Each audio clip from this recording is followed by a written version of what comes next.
Welcome to Truth with Consequences. Vince, we've had an interesting week. How was your week this week? I had a good week, Matt, just the grind every week. Bro, I got to tell you, when I was working in the wrestling business, WWE, WCW, TNA, always on the road, bro, I was always looking forward to when I got older because I thought it would be easier. But, Matt, it never gets easy. And I think it's my work ethic. I just don't think my work ethic allows it. So just always burning the candle at both ends, man. Now, you used to travel a lot for WWE, but you don't travel anymore, right? No. I turned down so much, bro, because I don't want to go on the road anymore. I don't want to be away from home. I did that time. And I just want to enjoy working from home these days. Well, we've got a lot of people who are interested in us doing live shows. So what my plan is to knock you out like B.A. Baracus from the A-Team and to get you on an airplane. You think that might work? I think I could do spots here and there, but to do it on a consistent basis, man, I can't imagine doing that again. So we did our Eric Bischoff show last week, and it's interesting because he did tweet out, he did put out a lot of hate tweets, as we say, but he deleted a lot of them as well. But I think he put out one little tweet, but I think he might be kind of petering out as far as keeping the beef alive. I'm glad that we buried it. Is there anything you want to say on the subject, or you just want to move on? No, that was the whole point of the show, bro. That was the whole point of the show. So let's move on, bro. Now, of course, if you want to hear this show early or get an unedited, uncut version of it, go to patreon.com/RussoCoonTWC. And for those of you on our Super Bro level, we are going to start doing our shout-outs next week. We're going to start doing our phone calls. And also, we're going to follow you on Twitter. So you get a lot of benefits from being on Patreon. Vince, how important are those Patreon members for keeping this show going and alive? Oh, they are extremely, extremely important. And I know we're always trying to give you extra content. I mean, bro, even like, last week, those rating analysis, I have a lot of stuff like that, bro, that I've never released because there was never a place to release it. But I've got some scripts, bro. I mean, I've got so much stuff like that we'll continue to release on Patreon. Well, as a fan, I want to see that stuff. So I know our Patreons want to see that stuff as well. And you just finished recording with Goldilocks episode for the Realm Network for Russo's brand. I believe it's a bucket full of chicken necks. What is the big thing going on the Realm Network these days? Well, Mark and Mark returned, bro. After a lengthy absence, Mark and Mark returned on Tuesday, bro. We thought we got rid of them, but somehow they hired that Jackie Childs from the Seinfeld show. Somehow they've made their way back on the Realm Network, bro, and they're more annoying than ever. Let me put it to you that way. So Mark and Mark is a show that you have. Is it just basically to troll Mark wrestling fans? Is that the entire... What troll, Matt? These are the two premier dirt sheet writers in the business, bro, and they're signed exclusively with the Realm Network. You just got to go to russosbrand.com.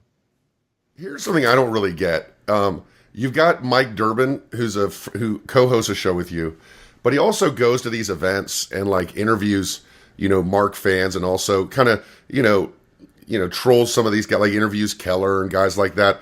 But he pays to go to these things. Like, it's like he went on the Jericho cruise and paid to go on the Jericho cruise to interview these people. So who's getting ribbed, really? Is it him or is it everybody else?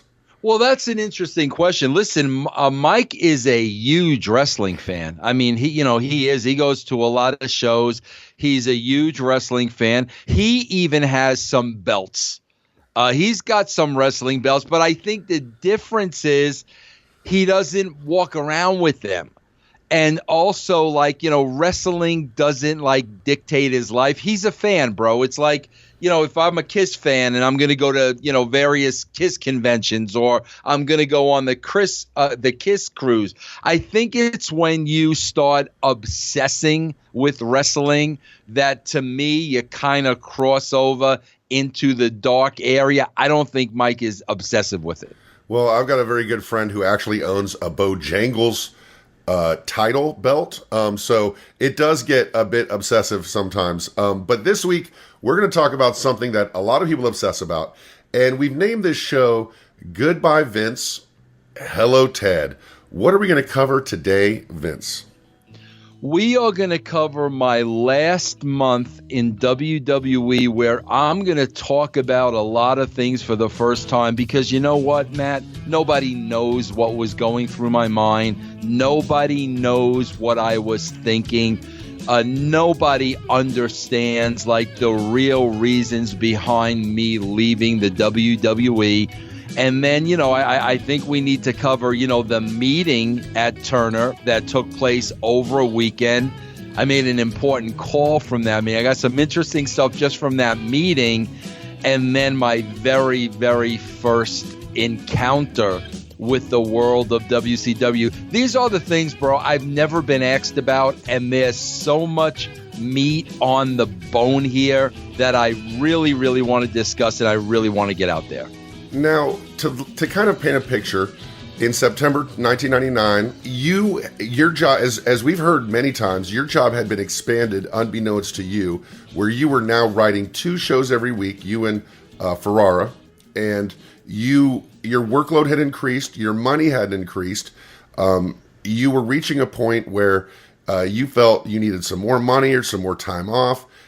Give everybody your state of mind of September 1999.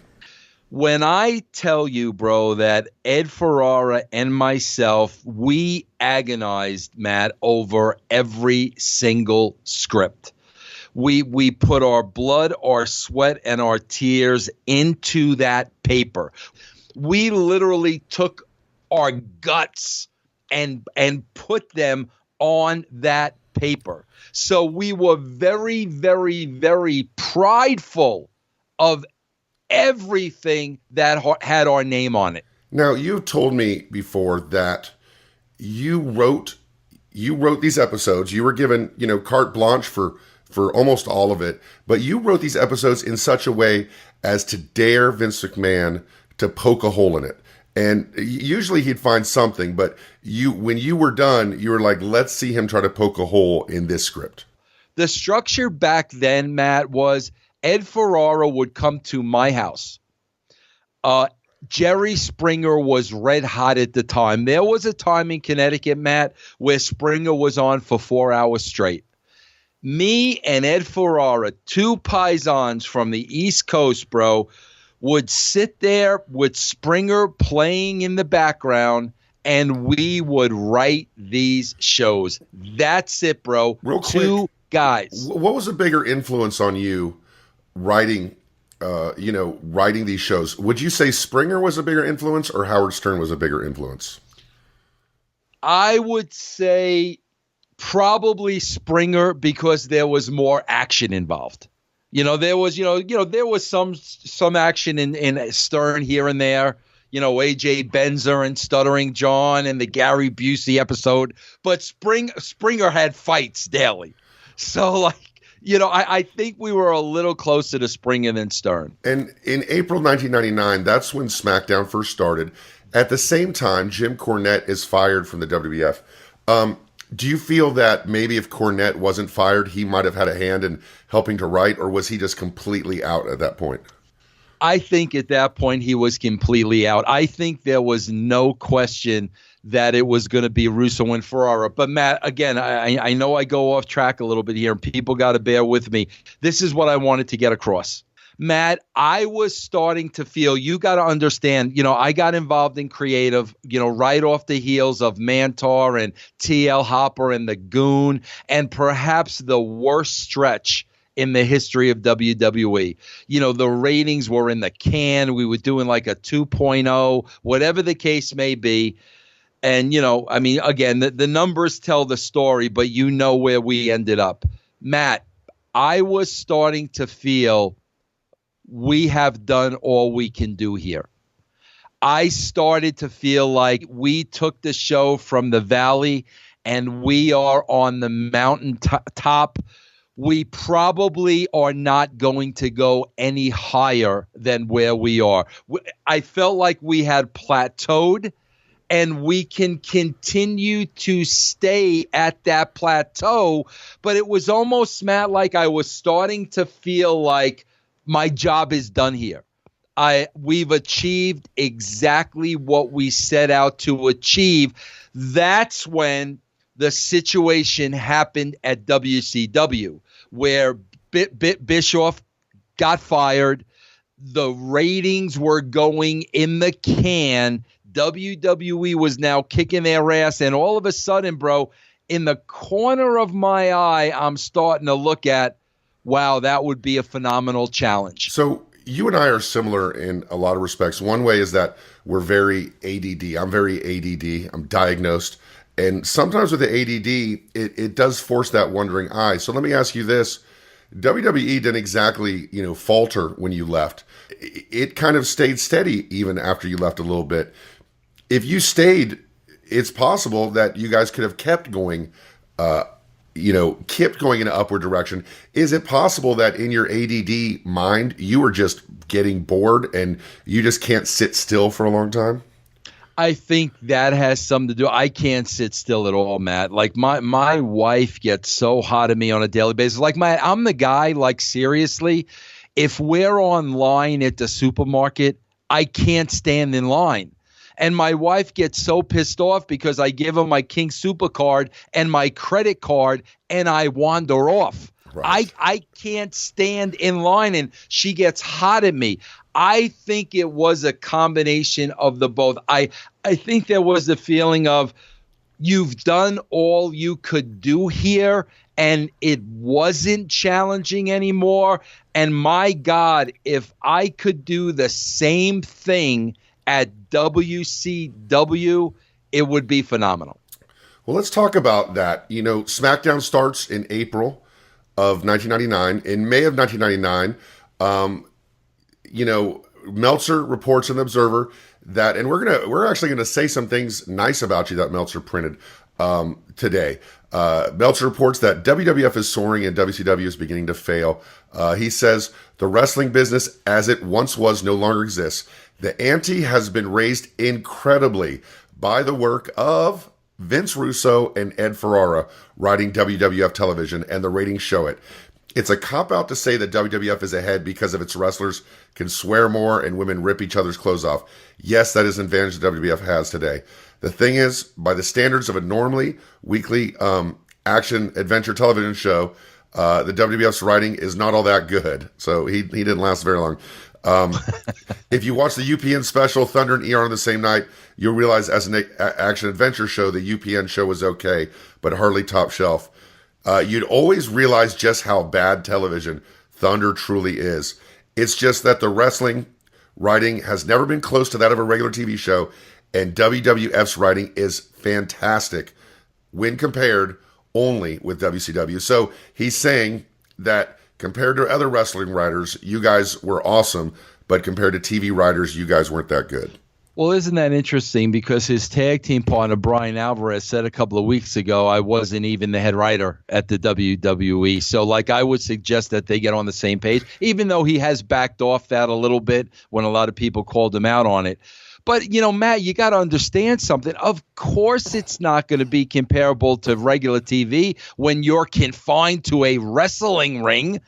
There's no wrestling ring on The Walking Dead. There's right. No wrestling ring in Curb Your Enthusiasm. When you're confined to a wrestling ring, you're only going to be able to do so much. But, bro, I'll never forget a Vince McMahon quote, bro.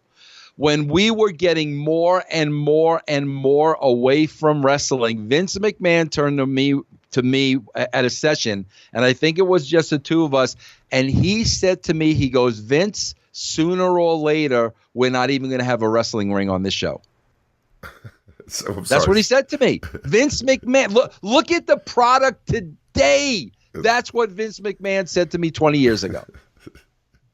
And I mean, that's even too much for Vince Russo, right? Yeah, but we were getting further and further away from the in-ring product. So to take us, paint a picture of where we were, you had SummerSlam 1999, but we're heading towards we're heading towards the final pay-per-view that you were there for. But where was your mindset at, say, post SummerSlam 1999? Are you looking at the door at this point? I'm not looking at the door, but I'm not being challenged anymore. I'm starting to get a feeling like I'm not being challenged. You've done all you could do here. Okay? Matt, this is amazing to me, but this, again, you know how I talk about the wrestling bubble? Right. I look back now and I'm like, how is this even possible? Matt, the discussions with a second show and SmackDown were going on between Vince McMahon and was it USA at that time for SmackDown or UPN, I think? UPN? UPN. Discussions are going on for a second show. Bro, they're kayfabing me. Like, I don't even know these discussions are going on. I don't even know there are plans for a second show. I'm sure Kevin Dunn is heavily involved in this. But, bro, I'm not told there's a second show until there's officially a second show. So, I wasn't asked, bro, can you and Ed handle the workload? We're adding a second show, blah, blah, blah. Nothing. Vince told me one day we're adding a second show. So the first thing that really affected Ed Ferrara and myself was we knew what we were putting into Raw. We knew the time, the effort, and the energy we were putting into Raw. There was no way we were going to be able to put that same time and energy into a second show. And we were afraid that Raw was going to suffer from it. So with 4 hours of programming now, 2 shows, we were concerned that we were not going to be able to do our best work. So when you have a situation where you have an employee who's doing work, who's writing stuff, and it's almost as an employer, it's almost like it's magic. It appears. These scripts appear in Vince's hand. Did he just kind of assume that you would do your magic and that another script would just miraculously Matt, appear? It's so funny that you say that because I don't think he realized the effort that Ed and I were actually putting into the writing of the shows because it has never been done prior to and it has not been done after. I don't think Vince McMahon really understood the writing process to the level of the show Ed and I were delivering and what went into that. I really don't, bro. And I say that because look at today's show. That's a show to Vince McMahon, not what we were handing him. Creatively, we still have, Austin, Austin is there. The Rock is there, Triple H, Kane, everybody else.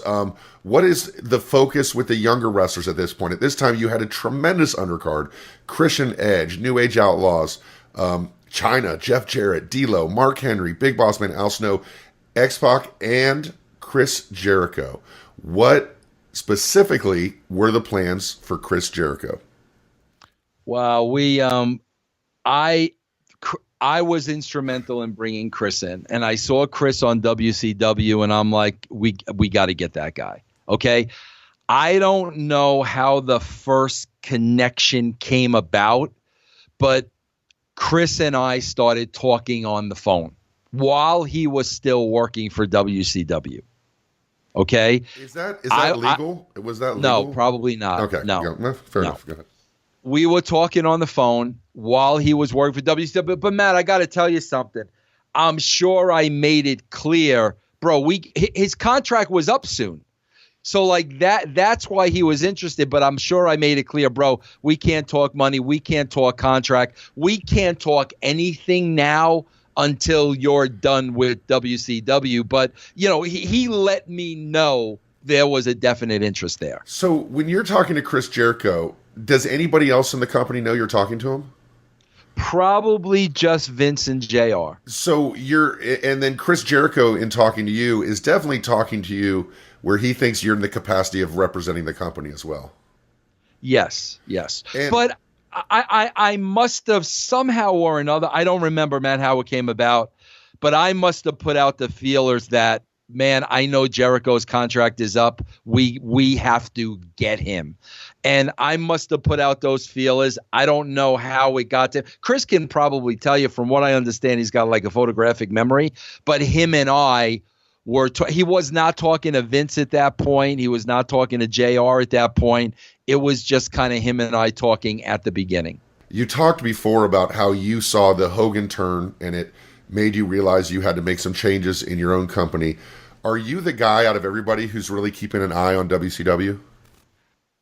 Yeah, but I think JR and I think Bruce are as well. You know what I'm saying, bro? Not that we would have conversations. I wouldn't have conversations like with Bruce because, again, bro, like it's stay in your own lane, okay? JR was talent relations. So if there was somebody I saw at WCW and I really wanted to bring him in, I would have that conversation with Vince and JR. Bro, it's so hard because I don't know what Bruce's title was at the time. And I don't know how Bruce was involved or what Bruce's interaction was, but I was always respectful of everybody's position.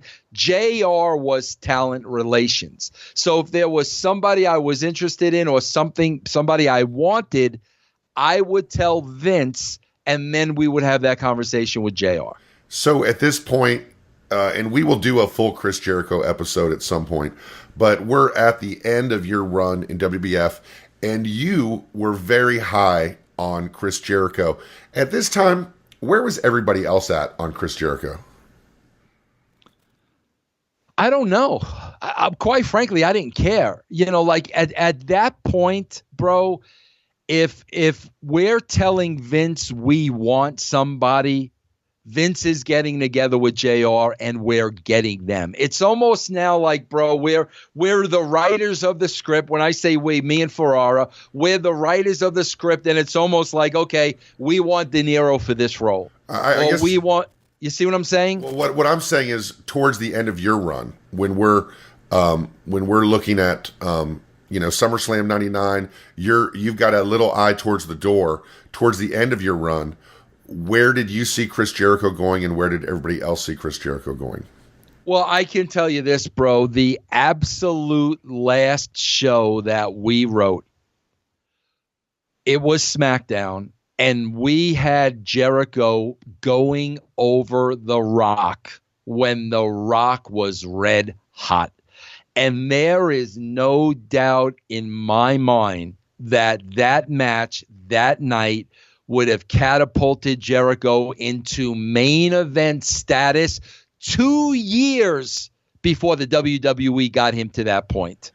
So basically, I think what happened was I brought Jericho in. We were behind Jericho. We had Jericho beating The Rock.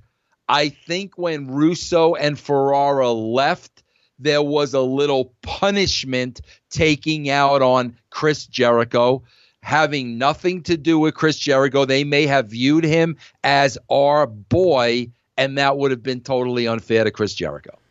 Do you feel that the short-term plans, right before you left, the short-term plans was for Chris Jericho to become the world champion? No, not in our minds, you mean? Yes. Or everybody else's? In your minds. Oh, in our minds, absolutely. He had world champion caliber, absolutely. And you feel that you leaving may have pushed that back a couple years. It did. It did. Not may have. It definitely did. There was a little punishment involved because we left and Jericho was there. And I'm telling you, bro, it took them 2 years to get him over to the point it would have taken us in that one night. Now, the SmackDown you wrote where he goes over The Rock, who at that time, I mean, The Rock was molten lava. That show, that never happened, right? They changed the finish, and The Rock went over. So now let's get to it. You've told the story many times, and maybe you could fill in a few of the gaps. But as I recall, the workload had gotten to you to the point where you had a talk with Vince McMahon, and you said, I want to spend more time with my family. He said, hire a nanny. You said, this guy doesn't care about me. I need to make some changes. And you made some calls, and you left. Well, Matt, let me back that up. Ahead. Let me back that up. Matt, there were two very significant things. And Matt, I swear to you, bro, I don't even 100% remember if they were in the same conversation, but they probably were. Matt, you know how like subliminally when you want something to come to an end and you're kind of almost forcing the hand so it ends without you ending it? You know what I'm talking about? You start subconsciously putting things in place that would end one thing and begin another. And start saying things. Yes, yeah. You start getting a little short timer's attitude a little bit. Matt, I'll never forget. We start SmackDown. We're not forewarned. We're not asked. We're not given any extra money. And bro, that wasn't even an issue, the extra money.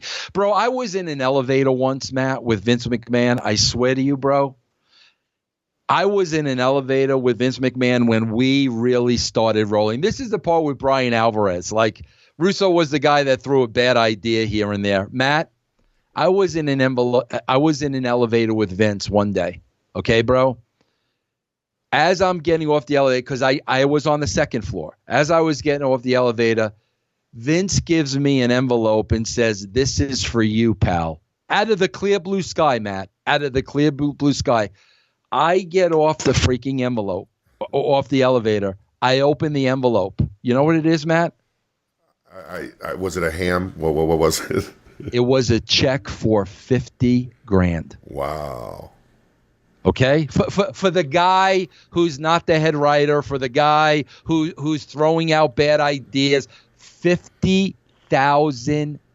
Never asked for a dime, never asked for a penny. Didn't have. He did that because he knew this guy is worth $50,000 check to me. About what time was this? Like what month, what year? Do you know? I couldn't tell you, man. I honestly couldn't tell you, but I'll never forget that as long as I live. I'll never forget that. Definitely much before you decided to leave. Yes. So Matt, now SmackDown, I'm getting burnt out. I'm concerned about the quality of the shows that we're writing. I feel we've plateaued and we've done all we could do here. Okay? I go in Vince's office. Here's the first thing I say to him. And again, subconsciously, first thing I say to him, Matt, is, Vince, I did not have a contract, Matt. Never had a contract with Vince. Never. Right. I said, Vince, I want to make $1 million a year. Okay? And he looked at me and there was some pushback. And I said, Vince, stop. I know what you're making. I know what the boys are making. And I know without the TV we're writing, there would be a huge hole there. So stop. Paying me $1 million is nothing compared to what you're making. Okay? So Vince tells me he's got to think about that. I got to think about it. And it didn't say no, didn't say yes, says I got to think about it. That was this number one. Summer of 99? Yes. All right. Number two, I hit him with the family thing.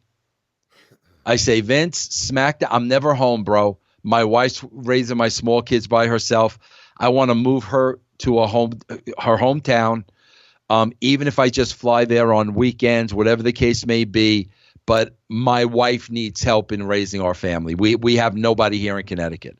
That was when he looked at me with the line about, I don't know what the problem is. You're making enough money now. Hire a nanny to your kids.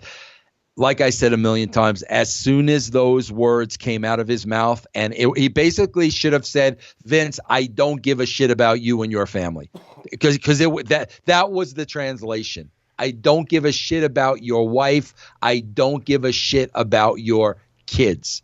As soon as those words came out of his mouth, with everything I was feeling, it was game over. When the $1 million was not in the same conversation. How much before the family talk was? It might have been the same conversation, Matt. It might have been, but I don't know. It seems that it's possible that you had worked yourself to a point where you could be triggered to leave at this point. Yes, you're getting pissed off.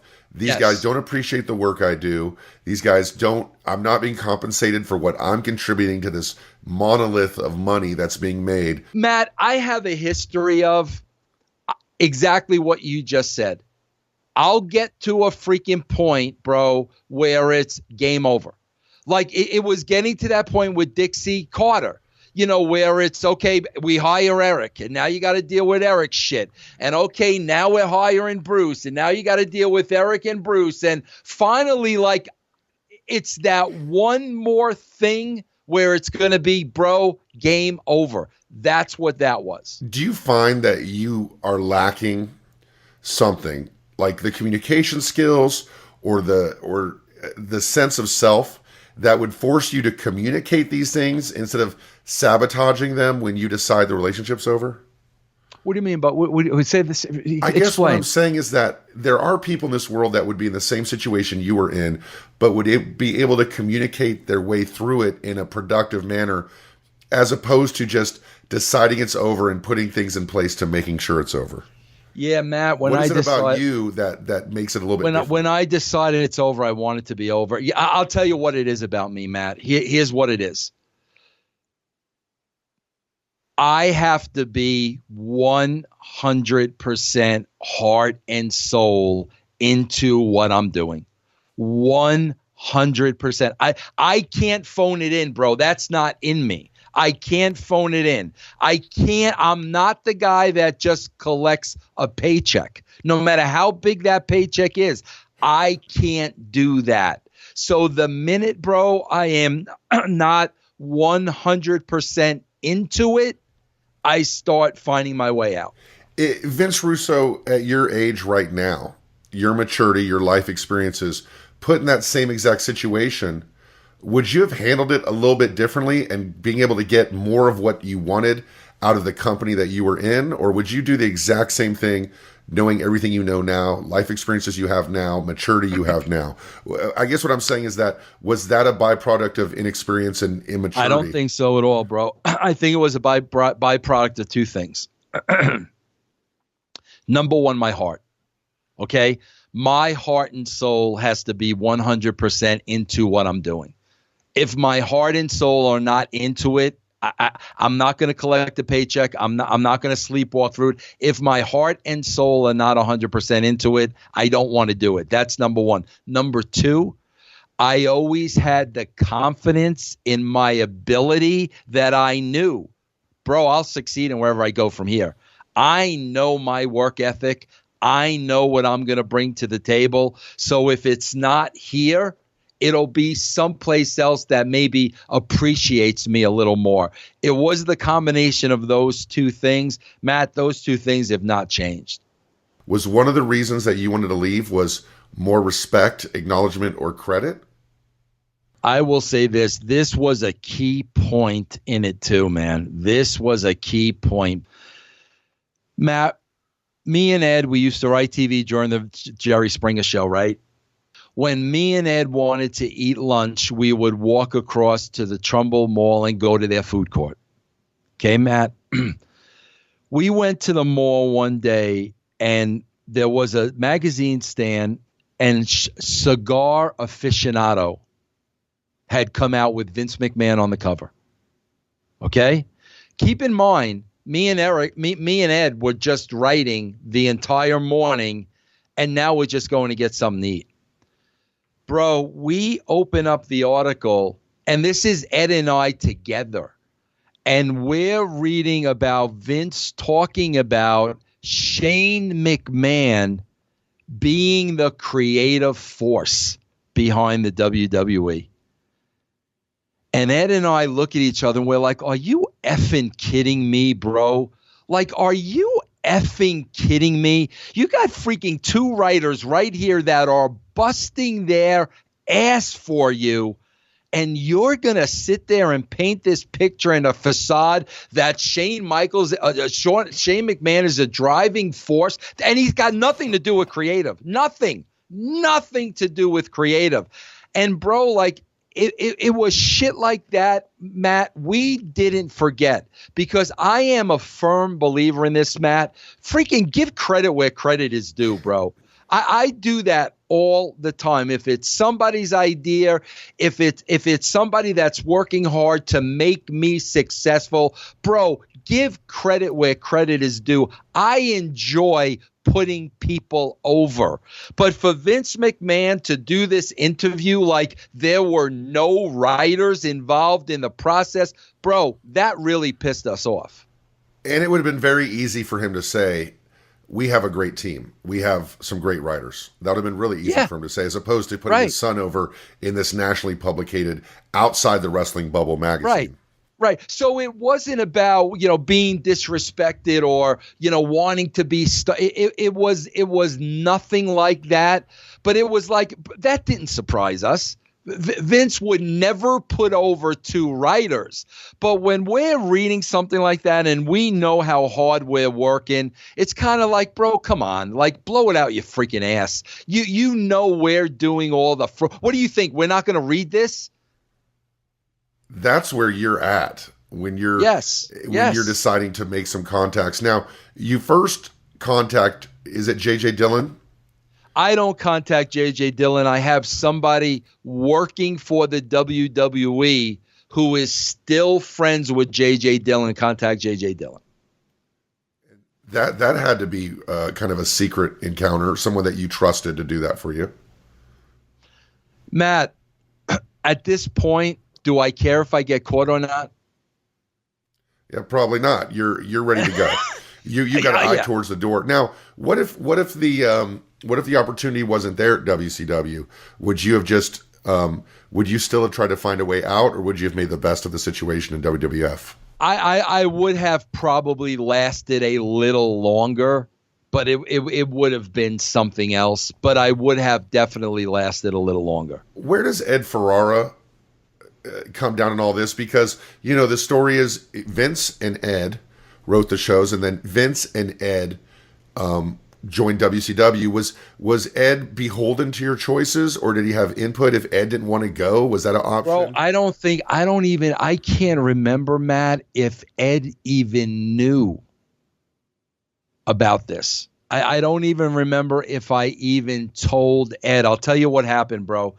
The minute I make the meeting with WCW, whether I get the job or not, I know I'm gone. Because there's no way Vince McMahon is not going to find out about this meeting. So the second I got on an airplane to go to Atlanta, I knew I was done with WWE. Like, it was over. I also want to say, bro, there was a great episode of the Friday night, bro, before I went to Atlanta.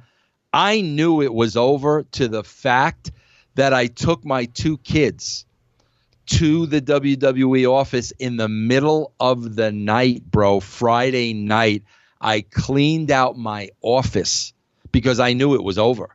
And I knew the minute I set foot on that plane to Atlanta, it was done.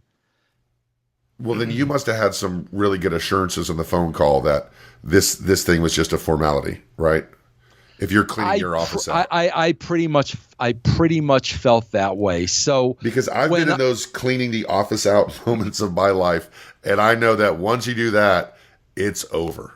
It's over. It's over, bro. Right. It's over. It's over. And I'll never forget, bro, one of the funniest things was, bro, you talk about being a movie star.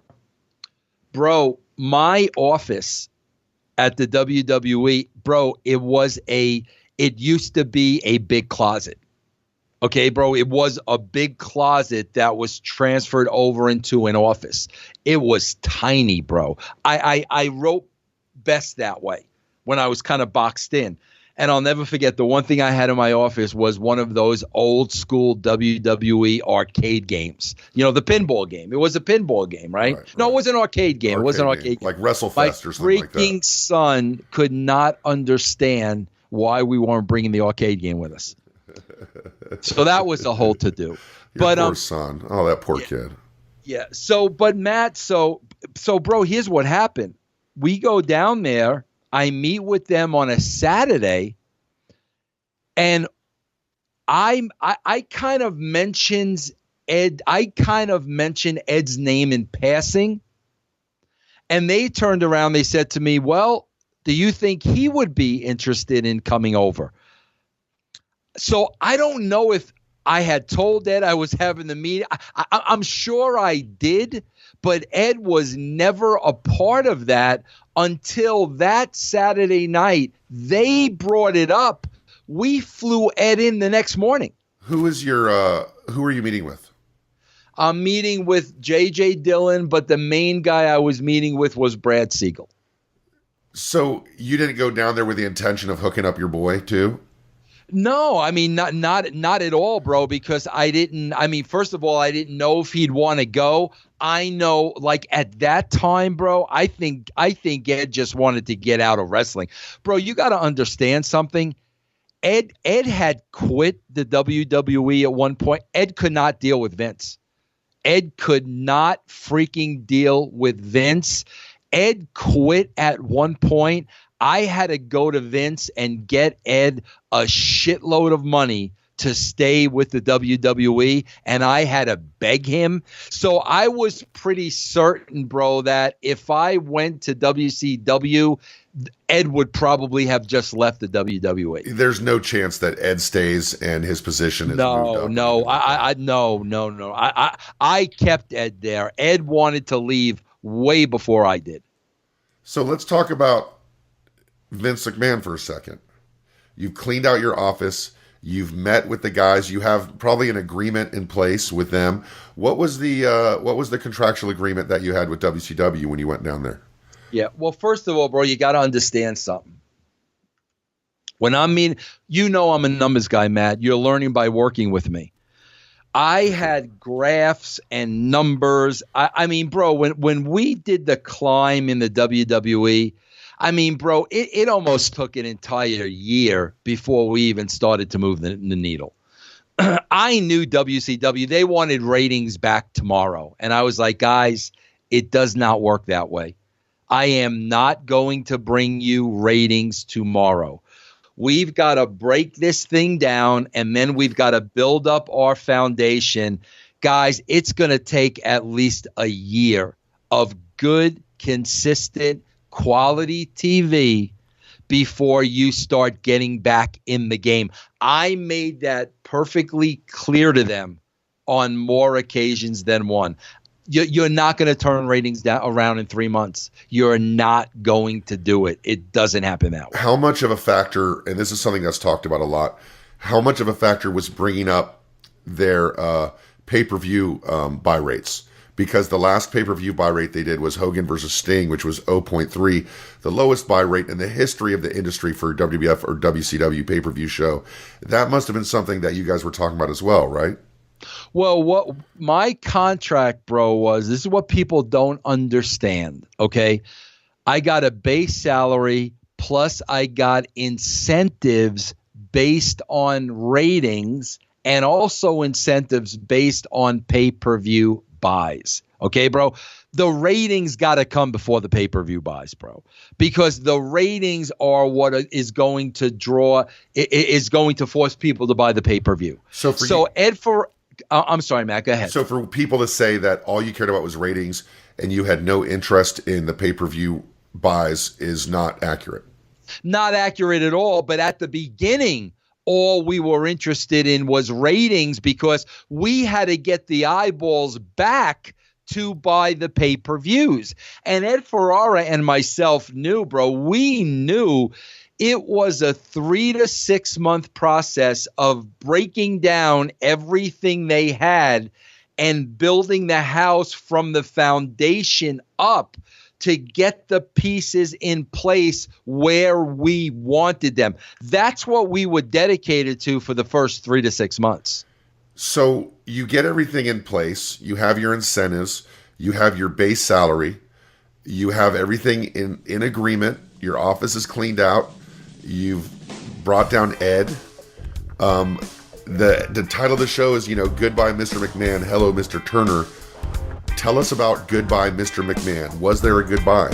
We're going to get right back to it, guys. Don't fast forward. Don't fast forward, because I want to tell you about our brand new t-shirts over at shirtsoftruth.com. Now, this month and this month only, you will get a call from Vince Russo, domestic only, if you order a t-shirt from Shirts of Truth. This is a great way to support the show, and we have some awesome ones that make fun of Vince, like Monday Night Raw and I'm Only Human, and also, of course, The Numbers Don't Lie, with, for some reason, the number's 83 in there. Of course, our classics, Russo Coon, 2020, I Believe Russo, I'm a Matt Coon Guy, and more. Go ahead and visit Shirts of Truth today. If you order this month, you get a call from Vince Russo, and you get to support the show and tell everybody you're not in the wrestling bubble, you're part of the Truth Revolution. Tell us about Goodbye, Mr. McMahon. Was there a goodbye?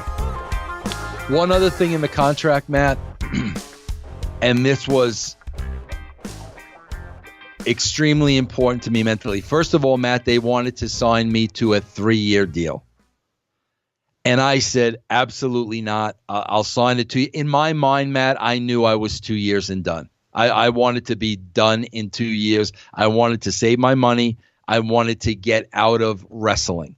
So they wanted me to sign a 3-year deal. I said, no. I said, I'm only signing a 2-year deal. Was there a possibility that you thought you were going to do so well in that 2 years that you thought you could leverage yourself to a bigger contract? I was done in 2 years. I was done. I was leaving. I can understand why Vince Russo in 2018 would say that, but why would Vince Russo in 1999, when you were on top of the world in WWF, you were being wooed by the other company and paid a lot more money, why were you so eager to leave wrestling in 2 years from that point on? I was burnt out.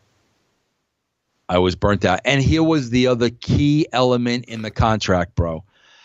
I did not have to go to every TV. If I felt like I needed a TV off, it was totally fine with them.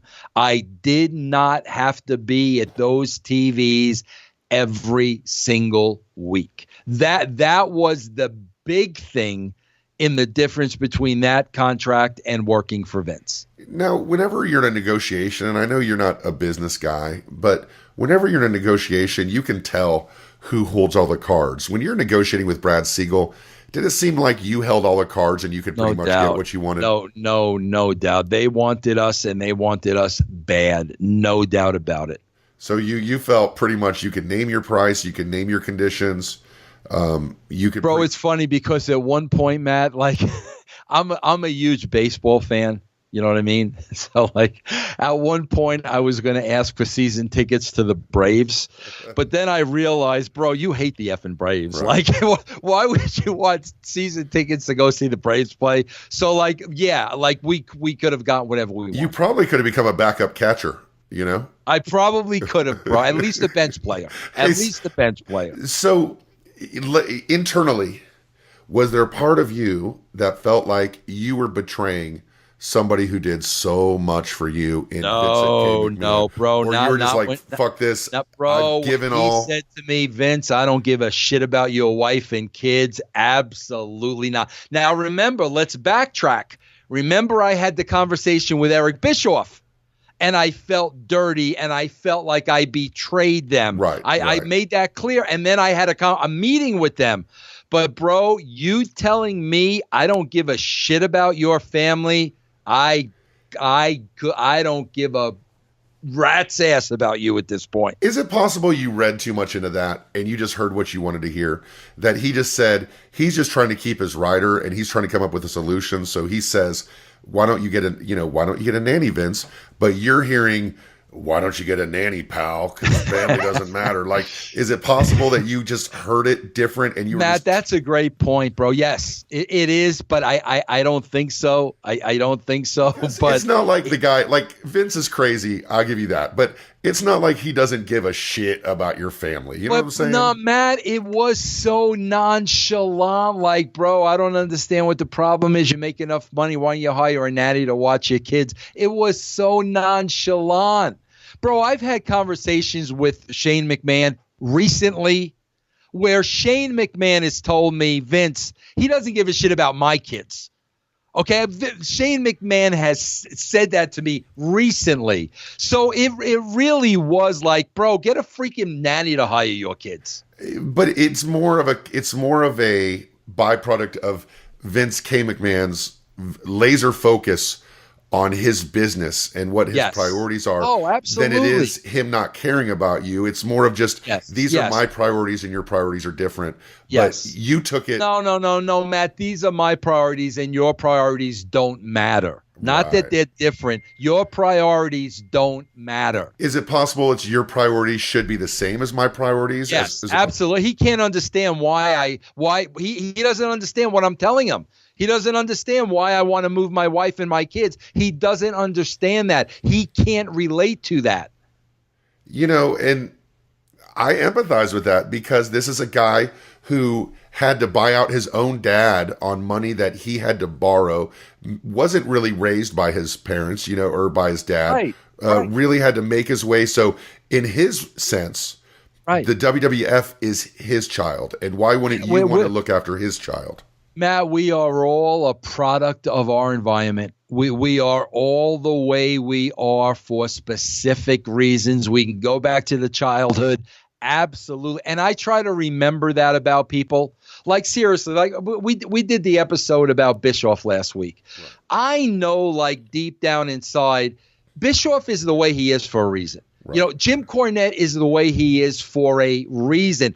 And it's always that understanding which makes me not hate you, because we're a product of our environment. You can't help the way you were raised. You can't help what morals were instituted in you at an early age. That's why I don't hate anybody, because at the end of the day, it's really not your fault that you're an a-hole. But as you get older, though, you're a product more and more of the environment that you yourself create. Absolutely. Yes, sir. Yes. And yes, so the environment that you created for yourself, and it's one I empathize with, is a family guy who is trying to make a living. You're not, you've said wrestling mark, I'm not a huge fan of that term, but you're not in the wrestling bubble. You're not someone. Bischoff, once again, was someone who brought coffee to Vern Gagne and worked his way up like a bullet. Jim Ross worked under of course, the Cowboy Bill Watts. Bruce Pritchard was selling programs at the age of 10 and producing television as a young teenager for Houston Wrestling. You're a guy who's trying to make a living through your creative skills, which the only opportunity that's presented itself is wrestling. So it's a totally different situation. Absolutely. And bro, I had worked for CBS. So like I had worked for big companies before. And absolutely, bro, this is a job. Like this is a job. It's not a dream. If you got an offer from a company at the exact same time as WCW that wasn't wrestling related, absolutely, you would take that instead in a million absolutely. Years. It wouldn't have been. I wouldn't have even thought twice about it. Absolutely. For less money. Absolutely. That's why I already knew in my mind 2 years and out. I gotta suck this up for 2 years, then it's going to be over. At what point did you feel like you were a prisoner of your own success? I know you feel like that now in a way, but did you feel that way then? Like, I'm stuck in wrestling? God. Bro, I can remember one night close to the end of WWE. I can remember going home one night and just sitting at the kitchen table and looking at my wife. And I remember saying, I just want my life back. I remember that vividly. I just want I did not want like any of this. I never thought it would lead to any of this. And I just want my life back. So let's get to it. Did you ever say goodbye to Vince McMahon? Okay. So we signed the contract Sunday night. Okay. Not Sunday night. Probably the meeting with them probably ends, I don't know, 4 or 5-ish on a Sunday. This was a 2-day meeting, bro. This was a marathon. They brought in the big guy, bro, at the guy above Brad Siegel came in, did the song and the dance. Like, this was a 2-day marathon. Was it Harvey Schiller then? Was he involved? Yes, okay. Yes. Thank you. So, bro, we go to about 5, 6 o'clock at night. Bro, Vince is expecting us at the Meadowlands the next day. Okay, the next day. So, bro, you got to understand, we're going from WWE to WCW. This is no 2 weeks notice. This ain't that, bro. If I tell Vince, we're going to work for WCW, here's our 2-week notice. Like, are you out of your freaking mind? The minute we made a decision to go to WCW, it was over. Like, it was over. Is that the only way you could leave? You couldn't give him notice? That's impossible?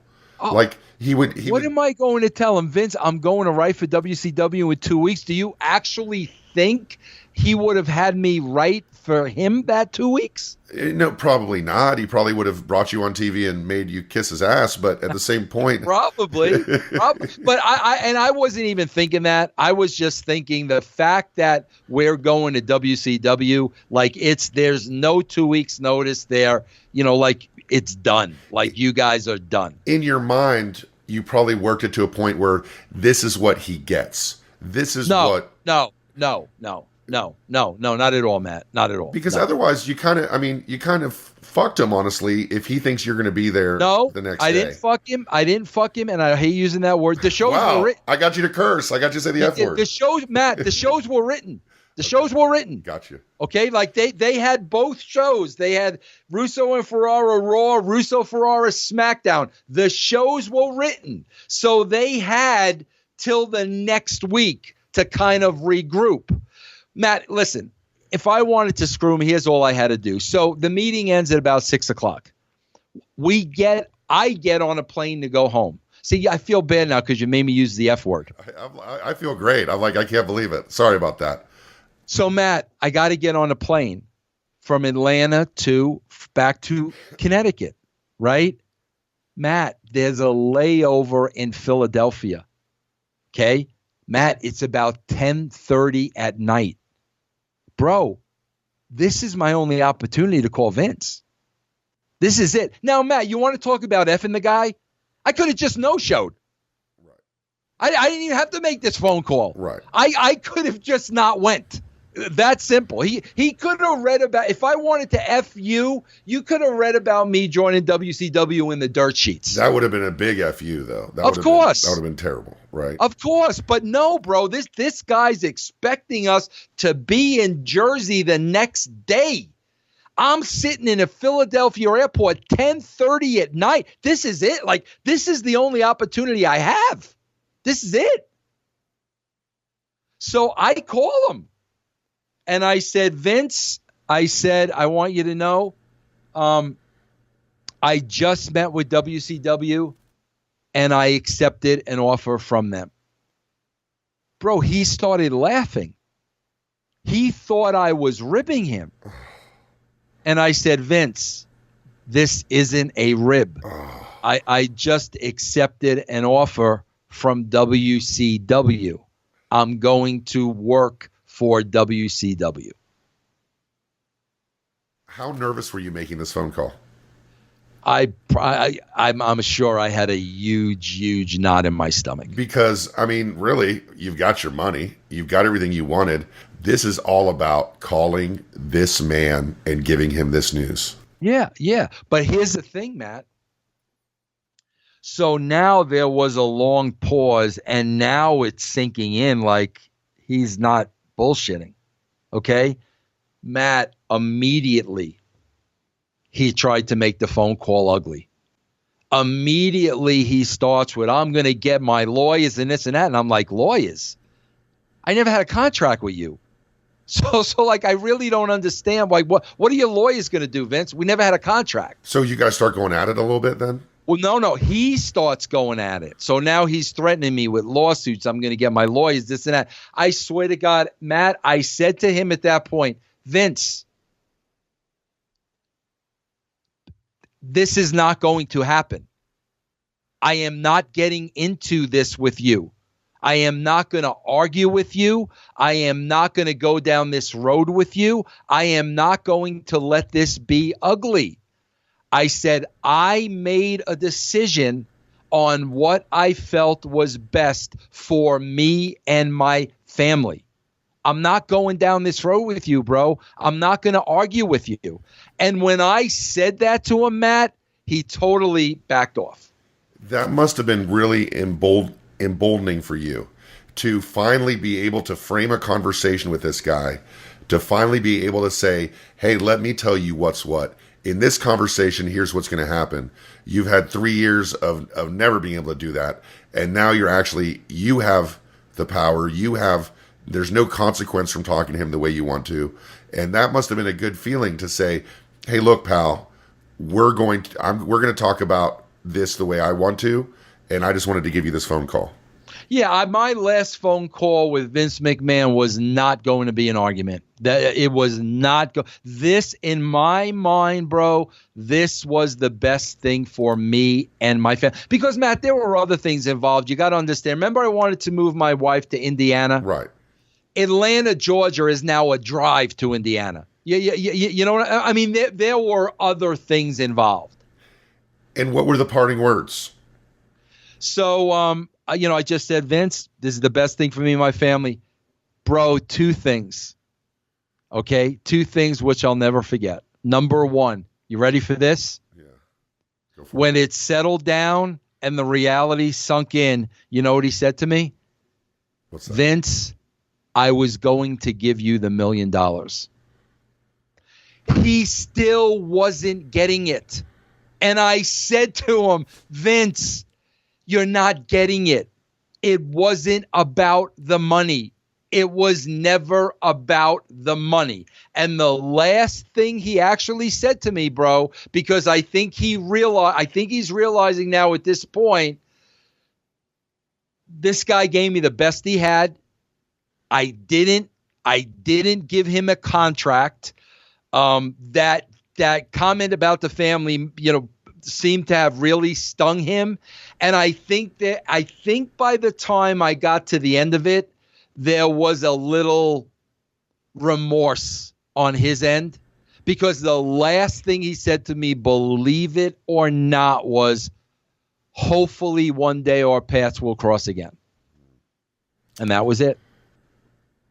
So what's your feeling when you hang up the phone? I feel bad. I mean, I definitely feel bad. Is it bad, or do you feel sad? Sad. I feel sad. I do feel sad. Because now this guy that you have all the respect in the world for in so many ways, your relationship is over pretty much. It's over. No, it's over. And by your choosing. Yeah, it's so. When you leave the WWE on your own terms, it's over. That's the deal breaker right there. When you leave on your terms, they're done with you. October 11th, 1999, Meltzer writes, Vince Russo and Ed Ferrara, the men who were responsible for writing the WWF television shows that have been drawing huge ratings for the past year, abruptly quit the company and signed on with WCW over the weekend. Russo is in a unique position to cement his reputation. He was the key writer in the turnaround of Raw, which fueled all other aspects of business. How much pressure did you feel now to, quote, turn around WCW, unquote?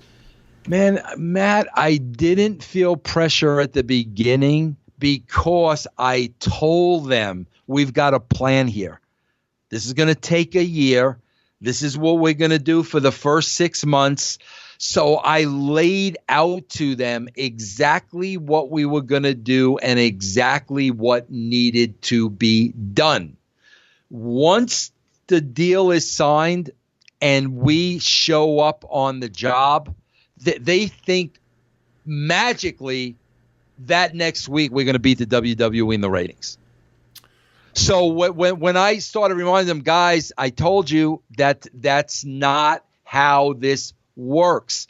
We've got a huge undertaking. We know what we're doing. We've got a plan. This is not happening in a week. I started realizing real soon in their minds, they literally, bro, thought they were going to be back in the game in a month. No way. Doesn't happen, bro. You could have freaking hired Ernest Hemingway to write your freaking. It doesn't work that way. Okay, so that is goodbye, Mr. McMahon. Hello, Mr. Turner. WCW. You have a tremendous roster. It said that Hogan was nervous because he's making Steve Austin money, but not drawing Steve Austin ratings. There's a lot of young talent. Chris Benoit, Buff Bagwell, Ernest Miller, Billy Kidman, Eddie Guerrero, Disco Inferno, and some others. You had Bill Goldberg. Where did you see things needed to be realigned? What wrestlers do you think could have been used more? What wrestlers should be used less? There were a couple of glaring things that needed to be realigned immediately. One of the first things I remember, Matt, was like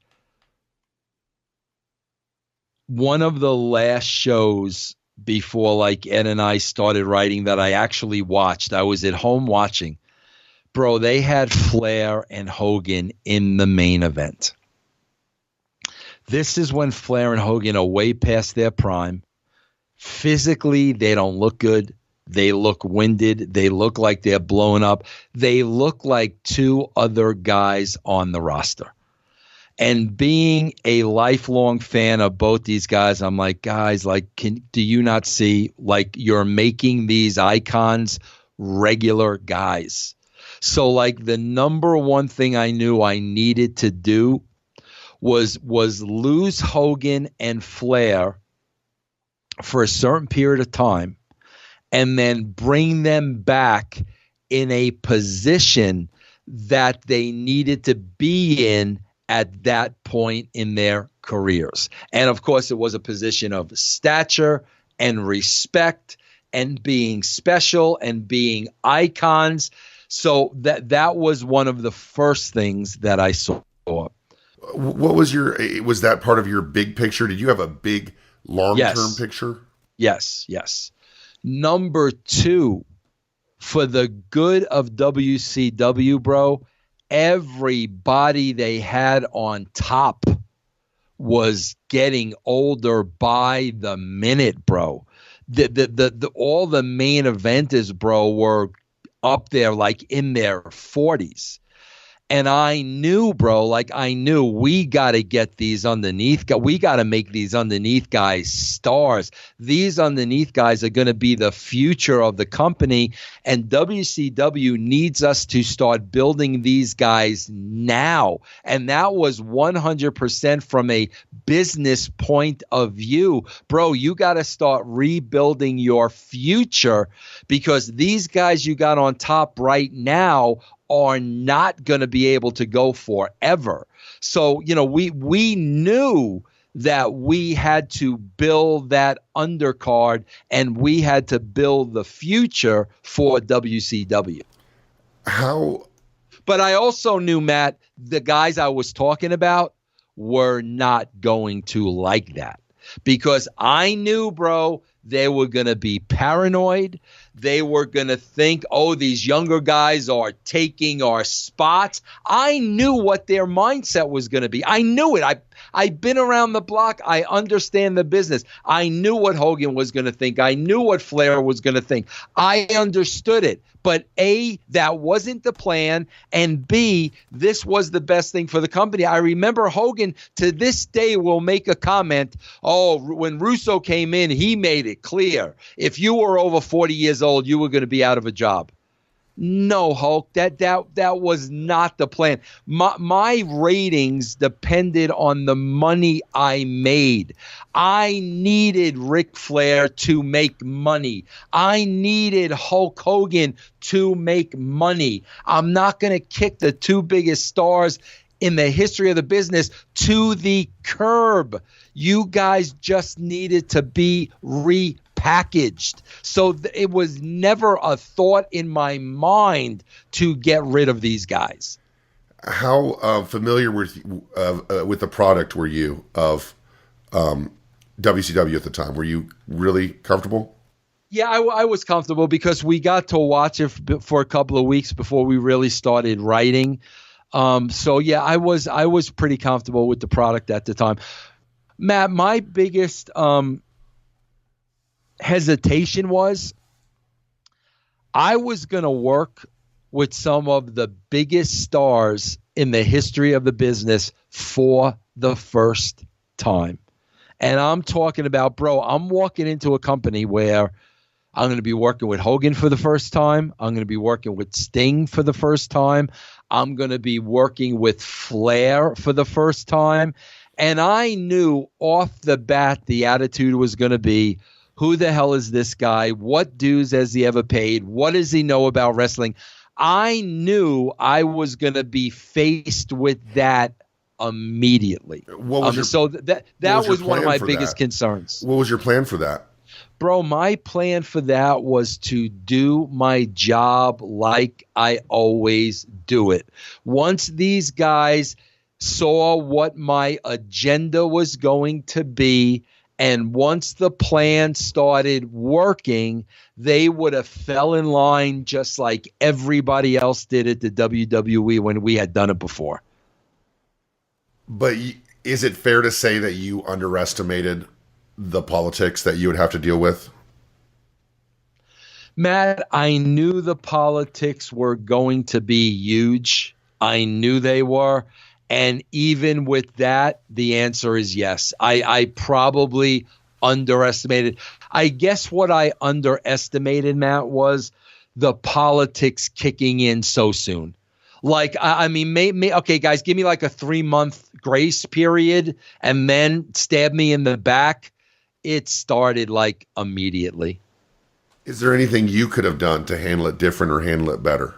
Bro, the only thing I could have done was to change the creative, and changing the creative would not have been what the company needed at the time. I was doing what I thought was best for the company. They were the ones paying me. Could I have changed that creative? Absolutely, but it would not have been the right thing to do. Do you think that the infamous Vince Russo manner, had anything to do with it? Is there a way maybe you could have chosen your words differently or chosen your manner a little differently? People don't like New Yorkers, bro. I'm just telling you. They don't. People don't like New Yorkers, bro. They don't. Unless, bro, I go get addiction lessons and somebody teaches me to speak with no accent. I don't know. Maybe that would help, bro. People don't like New Yorkers, and people especially don't like New Yorkers in the South. Before you take over a Nitro, you attend a Nitro in Biloxi, Mississippi. There's a casino there. You're not really putting your hands on it. There's not a lot of Russo stuff going on quite yet. When you're looking at the Nitro, what is it you see the difference between Nitro and Raw? Bro, forget the Nitro. Forget the Nitro. Let's talk about the companies, because it blew me away. I just came from a company where they were on top of the world, and it was a family. and everybody got along and everybody was making money and everybody was smiling. That's what I had just left.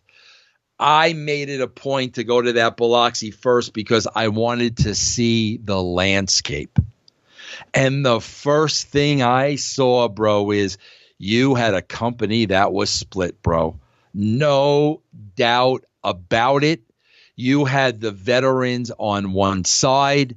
They had their own locker rooms. They did not dress with the commoners. They did not talk to the commoners. They showed up whenever they wanted. And then you had the commoners that shared a locker room, that were second-class citizens. It was as clear as day within the first 15 minutes of me setting foot in that building. You're watching this show, and you're seeing the divide in the company, the divide in the talent. Are you watching what's going on in the ring as well? Not really. I got to see what's going on backstage, and I've got to make myself accessible to talent, and that's what I'm finding, bro. Who's coming up to me? And who is coming up to you?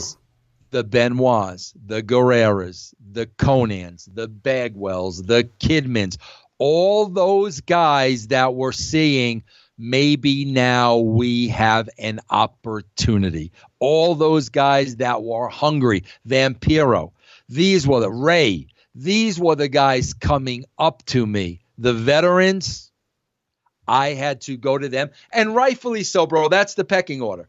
They're the veterans. This is their company. But, bro, that undercard, Eddie, they could not get to me fast enough because they looked at me and Ed as, holy shit, this could be the opportunity we were looking for. There weren't a ton of your older wrestlers there. There's a few. You had Luger there, Flair, Goldberg, not really an older wrestler, but definitely an upper echelon guy that you had to kind of figure out. Did you have conversations with any of these guys? Flair, Steiner? Here's the one thing I'll remember, bro. Hogan. Bro, Hogan and Flair on top was enough. And let's face it, Hogan and Flair were largely due to me going home in 3 months. No doubt about it. Absolutely. 100%. And I can remember, bro, Hogan looking at me, bro, and staring at me like, who the F is this guy? I don't trust this guy from Adam. What's this guy going to do with me? What's this guy going to do, with my career? I mean, I remember that, bro, like as clear as day. When somebody doesn't trust you, bro, like that 100%. I did not know Flair at all at that point, and I'm sure he was feeling the same way. And, the fact of the matter is Flair and Hogan got the ear of people that counted and people that could be worked. And that's why in 3 months I was at home watching Nitro. You know how once in a while I kind of tell Vince to chill out and calm down? Well, you don't get any of that on russosbrand.com, the Realm Network, where you get 10 shows a week from Vince Russo, unfettered, uninhibited by the wet blanket, Matt Coon, for less than $1 a week. Go to russosbrand.com. You get shows like Castrating the Marks. You get show, which is the most popular show, but, and you get Mark and Mark, which is, but, you also get That's Life, which is great. You get Ben Hameen and Stevie Richards, Disco. But it's a great deal, $1 per week, less than that even, to get 10 shows a week and support Vince Russo completely uncensored, unedited, and unfettered. russosbrand.com. What of Bret Hart? Bret Hart is someone that everybody believes was mishandled in WCW, someone that you had a working relationship with in WWF, but also you were there for the Montreal incident. Yep. So what was your first meeting like with Bret Hart, and what did you feel like he should be doing in the company? Matt, the hardest, perhaps, well, obviously the hardest day for me in the wrestling business had to be when Owen passed away. Obviously, I mean, come on, and I remember those nights when Pillman passed away. I remember all that stuff. I knew, bro, in Biloxi, the very first thing I had to do was sit down with Bret Hart. I knew that, bro. There was no getting around it. There was no. Number one. And I remember I went looking for Bret, and I found Bret in the cafeteria. And that was the first thing I did, bro. I pulled up a chair. I was like, Bret, anything you want to ask me about that night? Anything you don't understand? Anything you don't agree with? I'm here. And bro, there were spots during that conversation where I had to take a couple of punches to the face, but I also knew he had to get this out of his system. If he was going to say something like, okay, Bret, hit me, I'm here. Almost like what Vince did. I'm here, bro. I respect you, man. Whatever you want to say to me, please say it. Bro, you know how like we talk about Cornette and Bischoff? Right. But bro, come on. If I was anybody else, I would have ran the other way from Bret Hart. No, we've got to have this conversation. So but go ahead. This is almost a 2-year interval between it happened. Is Bret still like it happened yesterday? Is that like it happened yesterday, Matt. But you know what, Matt? I got to say this. Once he got that all out, we got down to business. And once we had that conversation, bro, there was never an issue. And I knew I've got to repackage this guy in the right spot. This is Bret freaking Hart. I mean, come on, bro. Whatever, again, like Eric will take the shots about I know nothing about creative and this and that, and oh my God, bro, what they were doing with Bret before I got there, it's almost like it had to be being done intentionally. And that was the same thing. Bret fell into where Hogan was and where Flair was. He fell into that same category. These guys had to be repositioned. The only difference was I worked with Bret before. So there was a level of trust with Bret. Like Bret knew, like Bret, this is what we got to do. Hogan and Flair did not know me, bro. They weren't going to trust what I told them. How about Scott Hall and Kevin Nash? Were these the same two guys that left WWF, or were they now different guys? They were different guys. How were they different? Well, bro, I got to tell you, I've said this many times before. Kevin Nash is my friend, and Kevin Nash will always put me over on interviews. Kevin Nash will always say Vince Russo is misunderstood. But Kevin Nash is one of the most intimidating guys. Bro, the one thing with those two guys is Kevin's always been my friend. I've always been intimidated by Kevin. And Scott Hall just has always been a ball bust. He's never going to make your job easy, bro. And he's doing it on purpose because Scott's not a bad guy. He never was a bad guy. But part of his shtick was, I'm just going to bust your balls, before you get your work done. But they were, where their status was at that point was that they were right at the top. With Scott Hall in front of the camera, he's about as good as it gets, right? In the ring. And the only thing that could have prevented him from being one of the biggest stars ever was what happened backstage or outside of the ring. I don't even think it was that, because his talent superseded that, bro. It was kind of like Shawn when Shawn was going through the rough spot. Right. Their talent was so strong, bro, that you just dealt with it. Matt, I hear stories that guys get punished today for this and that. Bro, we didn't do that back then. I'm not going to punish a guy that's going to get us ratings. I got to deal with him. You know what I mean? I just have to learn to deal with him. I'm not going to take him off of TV when that's going to hurt us. I just got to find a way to deal with it. So let's talk about Vince Russo's plan before the politics kicked in. Vince Russo sitting there with a blank sheet of paper with a pen, looking at all this talent. What is your plan? My plan is we've got to build up this mid card. This is the future of this company. They need to be built up now. Okay? How do you build up a mid card? How does that work? Well, bro, you built up a mid card by giving them clear, defined characters, by putting them in storylines so we could see their personalities come out and we can start caring about these people, by putting them in storylines with the veterans and getting them over in that landscape. So, how much does winning and losing matter?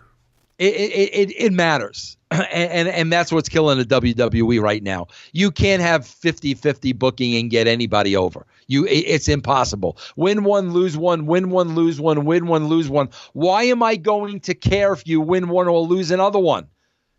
I don't care. But if you're on a roll and you're winning and you're winning and you're winning and you're winning, and finally the guy that beats you is now over. So winning and losing means a lot. So for these mid-card guys to be built up, for the mid-card to be built up, they have to beat some guys above them in their position? While you protect the other guys in the position. You got to protect everybody, Matt. You've got to protect every wrestler on the roster. You've got to protect them. So step one, building up the mid-card guys. Who's your top priority in the mid-card guys to build up? Oh my God, bro! There were so many. I mean, there were just so many. Eddie, Eddie, Buff, Benoit. Bro, Conan and Mysterio, like at that point in time, Vampiro. I mean, the names, Billy Kidman, Dean Malenko. I mean, the names just go. Everybody was stuck in that middle. Who's the future of the company at that point out of that mid card? Was there anybody that stuck out to you that you thought you guys could run with a year from now? I don't think it was defined at that point. I think we were going to find that out during that process. But again, it is the brass ring gimmick. Who you were going to have the opportunity to grab it? Who was going to grab it? But in your mind, there was a few different guys who would get that opportunity. Maybe Eddie, Buff, everybody. I think everybody would get that opportunity. I really do. I think everybody. Who did the best job of grabbing that opportunity out of those guys while you were there? God, bro, I just had such little time with them. That was the problem, man. I only had the first 3 months. And I mean, bro, in those 3 months, I mean, I thought everybody was doing a great job. I mean, my God, Ernest Miller. I mean, how do people not talk about Ernest Miller today?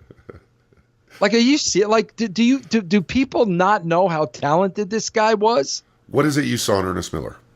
Oh, my God. Charisma out the yin-yang, the look, the charisma, the athleticism. I mean, my God. And then, bro, all those kids, that were down at the power plant, that were ready to break through. There was such an enormous amount of young talent, bro, and that's what we needed to do. But, bro, again, you're not going to do that in 3 months. So step one, build the mid-card. What else is on the Vince Russo big plan, blank sheet plan?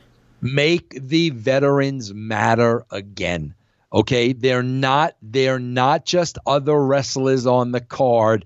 They are freaking icons. You don't book them to go out and wrestle a match like you would book the opening match.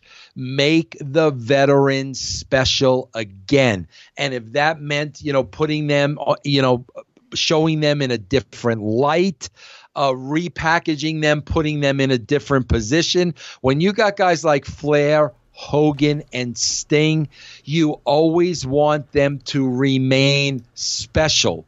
DDP, Hall, Nash. You've got to keep those guys remaining special. Did you see a way that you could create where Hogan could justify that income by continuing to be a draw in the company? Absolutely. In the way Absolutely. Bro, the big term plan here was the big term plan. Build the undercard, okay? One by one, through different storylines, start eliminating the legends, okay? We had, I think either Sting laid down to Hogan or Hogan laid down to Sting, one of the two, but that was the plan. Okay, eliminate Hogan for a while. Ric Flair gets taken out into the desert. Eliminate Flair.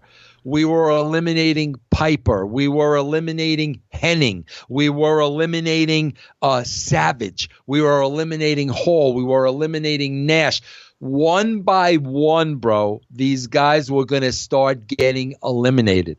The idea was once we built this undercard up, we bring these guys back as the Avengers. And there was no Avenger movie back then.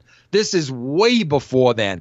Because now, bro, you bring these guys back as the Avengers and they're working together. So now you got a situation okay, bro, these young bucks are looking to take our jobs.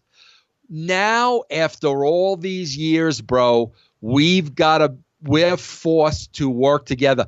Savage has to work with Hogan. Hogan's got to work with freaking Piper. So you had the dynamic in that group of these guys having to bond a unity in order to survive. That was the game plan. Did you present that idea the way you just described it to me to the legends that we're talking about? Yes. And was that day one that you presented that idea, or? I'm sure when Flair was taking out to the desert, I'm sure it was explained to him, okay, bro, this is why we're taking you out to the desert. When Hogan did the lay down, but here's the bottom line, Matt. They didn't believe me. Right. They didn't know me. They didn't believe me. They thought they were going to the desert for good, right? Yeah, exactly. Paranoid sinking in. They're talking to each other. And you got to understand, Matt, I knew this was happening. I foresaw all of this. But this was the best thing for WCW at the time. This needed to be done. Even if it cost me my job, this needed to be done. So we have where you think the mid-card should be. We have where you think the legend should be. There's a couple outliers there we'll talk about. But what about the women? What could the women bring to the program in your mind that they hadn't been bringing to that point? We are definitely getting the women more involved. At that time, we had the Nitro girls. I never got that. I mean, I never got it. And I told those girls, guys, you got to understand something. When you're in the wrestling business and you're in the vicinity of a wrestling ring, bro, you're going to become part of it. That's where it's headed. That's what's going to happen. To be fair, a lot of them didn't sign up for that, though. No, absolutely. And they had the opportunity to leave if they wanted to. Okay, in my opinion, Nitro girls coming out and dancing, they were being paid more money than what the dividends would have been back, in my opinion. Now, if they wanted to do more and would allow us to build their characters, okay, bro, now they could be worth something as a talent. But just coming out and dancing between segments and stuff, for me, that did not work. You had the Nitro girls, you had Tori Wilson, you had Stacy Keebler, you had Miss Madness, otherwise known as Molly Holly. You had who did you think could bring the most ratings? Who could be your Sable? Who could really push the needle? Here's another thing, bro, and it's stuff like this, bro. And I hate to say this, man, because I guess this is a little bit of an ego on my part, but it's like when people really make it big And like, they just can't give you the credit. And I guess I shouldn't give a shit about that. You know what I mean? Man, I'll tell you, you know, The Rock, for instance, you know, I mean, like I said, I don't know if Jim Ross ever suggested to The Rock, bro, call yourself The Rock. I don't know if that conversation ever took place. I don't doubt that it did, because the guy was called Rocky. To call yourself The Rock is not rocket science.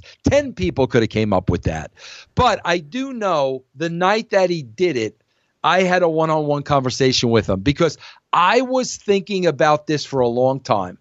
And the reason why I didn't pull the trigger earlier was because of Don The Rock Morocco. I was a huge fan of Don Morocco, and I'm like, bro, I don't want to rip off The Rock. You know what I mean? But The Rock kept staying in my head. Finally, before a show, I called Rock aside and I said, bro, I've been thinking about this for a long time. Go out there tonight, present yourself in the third person. He goes, what do you mean? And I said, bro, when you talk and say The Rock says this and The Rock says that, talk about yourself. And Rock looked at me kind of with the raised eyebrow. And he goes, you sure? And I said, yeah, bro, just go out there tonight and try it.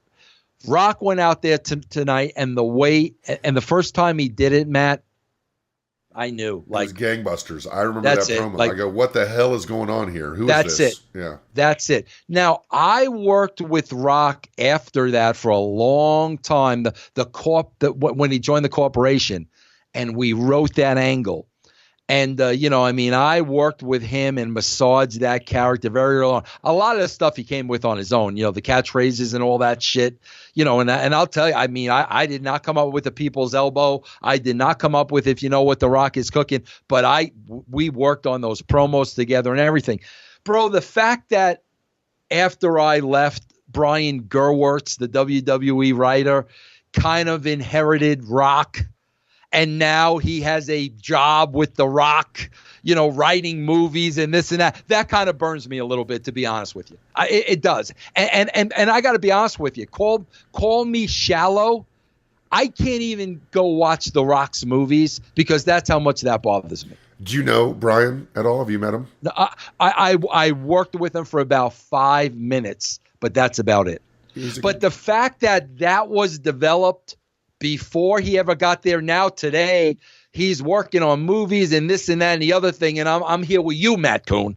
Okay? Bro, that burns me a little bit. I'm going to be honest with you. That burns me a little bit. Nobody deserves that. But there has to be a part of you, though, because I've met Brian Gewirtz, and I think he's a tremendous, he's a funny guy. He's very different from you. You know, he's a very quiet guy. But there has to be a part of you that respects that he found his way out of WWF as well. Yes.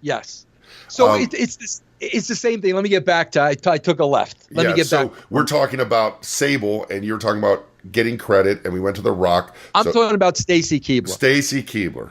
Go on. Stacy Keibler wins a contest to be a Nitro girl. Okay, bro? So the first time I laid eyes on Stacy Keibler, I was like, what, are you kidding me? This girl is more than a Nitro girl. Immediately, bro, I pull her aside. Listen, congratulations on the victory. You could bring much more to the table than this. What are you talking about? Bro, I gave her the whole Miss Peacock, the glasses, the this, the skirts, the bending over, the this, that, and the other thing. Next thing we know, Stacy Keibler is huge. Okay? Next thing we know, bro, forget about her dating George Clooney. Next thing we know, bro, she's on the Stern Show. And how would it go? So, like, how did you come about this now? Well, I was a Nitro girl, and then a group of writers came up to me. No, Stacy, there was no freaking group of writers. There was me. And it's just shit like that it's like, guys, I don't know why people are so hesitant to give credit to other people. I never understood that, Matt. Matt, this show would not be doing as well as it's doing without you. And I am thankful you are doing this show and you're interviewing me and you're putting all this work in. I am thankful for that. So it's just stuff like that, like Vince with Cigar Aficionado. Yeah, I was going to say it's a cigar magazine all over again. Yeah, it's like guys, like stop it already, man. If people are helping you advance, freaking throw those freaking people a bone, for crying out loud. So you think you saw something in Stacy Keibler that other people didn't see at the time? I think they would have eventually saw it. I saw it like day one. I saw it the first day. So Stacy's the one over. Yeah, Tori, well, Stacy. I thought Kimberly was great. Oh yeah. Charmel. There were Nitro girls that like immediately stood out, and it was probably them. I mean, come on, Kimberly. You look at a girl like Kimberly needs to be on TV every week. So a woman like Charmel needs to be on TV every week. These women were stunning. So you felt that these women, with Stacy Keibler topping the list, could be utilized a lot more and really to the advantage of the ratings and to the future of WCW.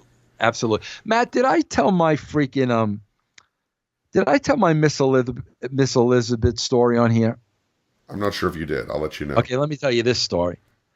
Matt, obviously I was a Miss Elizabeth mark and in love with Miss Elizabeth, and who wasn't? But this is like now Monday Night Wars. And, Miss Elizabeth just walking Lex down to the ring, like, no, we've got to involve you more. Bro, I'm not saying I want you to train as a wrestler. That's not what I'm talking about. We've got to develop your character a little bit more. Okay, bro? Miss Elizabeth wanted to be paid just to walk Luger down to the ring, bro. She did not want to do anything else. And she kind of made Lex's life miserable because she would talk to Lex, then Lex would have to come to me. Well, Vince, she don't really want to do this. And I'm like, Lex, she's got to do it, right? Matt, I'll never forget. There was one scene where Luger was having a match and I had to come down to the ring and I had to swoop up Miss Elizabeth and walk her up to the ramp. Did I tell you this story? No, I don't think so. Matt, I swoop up Elizabeth, and she could not stand me because I wanted her to do more than just walk down to the ring. I scooped up Elizabeth, and, bro, she cracked me across the jaw as hard as she could, and bro, dislocated my jaw. Bro, I had never been hit that hard in my life by anybody. But she did not want to make that change. So she had to be kind of pulled along, kicking and screaming. And my whole thing was, I've got to get the most out of you that I possibly can. This is a television show. That was my mantra. So we've covered the women. We've covered the mid-card. We've covered the legends. There's a couple outliers in there, I think. Did you see Bret Hart as one of the legends who would disappear and come back, or was he going to be... No, because they hadn't done anything with him. You know what I mean? I mean, they hadn't done anything with him. We just had to start, booking him creatively where he was going to matter again. Scott Steiner seems to be on the line between the two. Where did you see him? Not really, bro, because his gimmick isn't his work. You know what I'm saying, bro? He can just look the way he does. Just cut the promo here and there. So they you don't need to really rely on a guy like Scott Steiner to wrestle. And bro, you could say the same about Flair, but I guess the thing that was really in my mind, bro, was that vision of Flair and Hogan wrestling. I think at that point in time, Scott Steiner was still a very convincible wrestler. You know what I'm saying? Right, so he wouldn't have disappeared. Yeah, exactly. He would not have disappeared. No. Okay, so what about Bill Goldberg? Of course, Goldberg was an outlier in many ways. He was definitely outside of the mid-card / legends kind of, paradigm. Where did you see him? What did you want to do with Bill Goldberg? Matt, here's the biggest challenge with Goldberg. Bro, what do you do with the guy that won 8,000 matches in a row? You know, that's the problem. I don't want to say he was never going to top that. It was going to be very, very challenging for him to top that. So creatively, like, what are you going to do to bring this guy to the next level? And basically, bro, one of those things was turn him heel. You got a whole 2-3 year run with him as a heel doing stuff that he never did before in a heel persona. The problem was Bill Goldberg did not want to turn heel. And when a talent doesn't want to do something, bro, they're going to make sure they go out there and it fails. They're going to make sure it doesn't get over. And I think that's what happened in the case with Bill Goldberg. But is it possible that there's some guys at some points you just cannot turn heel? Like, I know we all point to The Rock, where The Rock was catching fire. You guys turned him heel, and it was the best thing possible for his career because when he turned face again, he was the biggest star in the world. But you can also point to after you left, Steve Austin turning heel, which never worked, and Bill Goldberg, and also the many attempts to turn Flair heel. Is it possible that there's just no way to turn that guy heel because the fans were behind him? I don't believe in that, Matt, because I think it all comes down to the writing. I really believe it all comes down to the writing and a believable story. You've got to make the talent believe in the story. That's the most important thing, because if the talent believes in the story, bro, they will go out there and get it over. If they don't believe in the story, bro, they're going to go out there ho-hum, and it's never going to get over. Now, looking at all that, let's look at the television program now. Of course, everybody knows that you like your vignettes, you like your backstage segments, you like your soap opera qualities. WCW at the time was kind of treading water in between leadership and wasn't doing great in that respect. How different was the programming, the producing to WCW going to be than it had been before?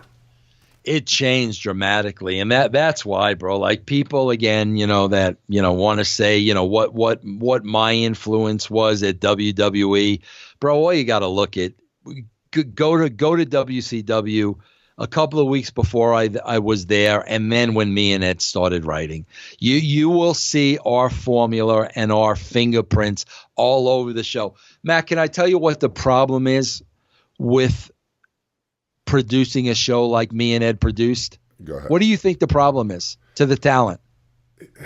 There's probably a lot, getting them to buy into it, getting everybody to be where they're supposed to be, when they're supposed to be there. Just the overall coordination of it when they hadn't been in a situation like that before. You want to know what the problem is, Matt? What's that? There's more work involved. You're making everybody work more. And, bro, keep in mind, at that time in WCW, bro, the atmosphere where these guys were sitting back and collecting money. Okay, bro, now all of a sudden, you got me doing 6 pre-tapes. I did 1 pre-tape in the last 6 months. They have to work more. Bro, listen, man, it's like anything else, and it's not just wrestlers. You want to make as much money doing as little as possible. I mean, that's freaking human nature. All of a sudden, bro, when you guys show up, you guys are going to be working the next 3 hours, whether you have a match or not. You guys got work to do. Sometimes, Matt, that meant showing up early. Sometimes that meant staying after the show. Guys don't particularly like that, Matt. But they have to show up at a certain time, though, right? So they're there anyway. So what is the difference to them? Because, Matt, sometimes they do have to show up earlier. If you got to shoot a vignette at a hotel, they got to meet you at that hotel 9 o'clock Monday morning. If we ran out of time during the day, guess what, bro? You're staying when the show is over and we're shooting this. So there's a lot more work involved. So you're coming up with all these creative ideas. Ed is kind of the cross the T's and dot the I's kind of guy, right? Well, Ed's coming up with the ideas too. It's a tandem. But I guess what I'm saying is the intense formatting that had to take place for your first Nitro. When do you? Who is that? Ed who kind of helps put that together as far as this segment, that segment, this segment, this segment, or no? We sit down and we do that together. I mean, we sit down and we go item by item by item by item. How long did you guys work on that first script? Oh God, man! I wish I could tell you I remember. I really don't remember. I mean, no more than 2 weeks. So that first script, and I don't know if we'll get to that today, because I think what we're going to do on Truth with Consequences is really break down the first Vince Russo run in WCW, break down the ratings, break down what the plot lines were, what the wrestlers were doing, what they were reacting to. But for this first show, there's a lot of segments. Like yep. it is a tremendous amount of segments over, I believe it's 3 hours then. Did you find any challenges in working with the 3 hour time period? Not at all, bro. I mean, not at all. I mean, with that freaking talent roster, not at all, bro. I mean, my God, bro, you watch Raw today and you can clearly see them, they're stretching time. I mean, bro, there was so many packages on last night's show. It's starting to feel like an infomercial. It really, really is. Between all the packages and the long freaking matches, this is an I don't know what it's an infomercial for. I guess the WWE network. But my God, bro, when you got that size of roster, piece of cake writing 3 hours. So with that size of roster, so many people, so much to do, you write a lot of segments, and one criticism is that there's too much going on. It's just too much. What do you? That used to be Eric. If you're shoving 10 pounds of shit in a 5-pound bag, that was always his saying. He's got away with language. Me and Ed always said. Here's what me and Ed always said. We are writing a thinking man's wrestling show.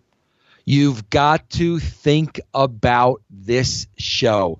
If you're not into that type of TV, you're not going to like it. This is a thinking man's show. How much do you liken writing an episode, especially this first one, where you got to make you got to make an impact. You have to show the talent what you're doing. How much of that do you compare to like maybe creating a piece of art or creating a song? Do you kind of feel it like that, or do you see it differently than that?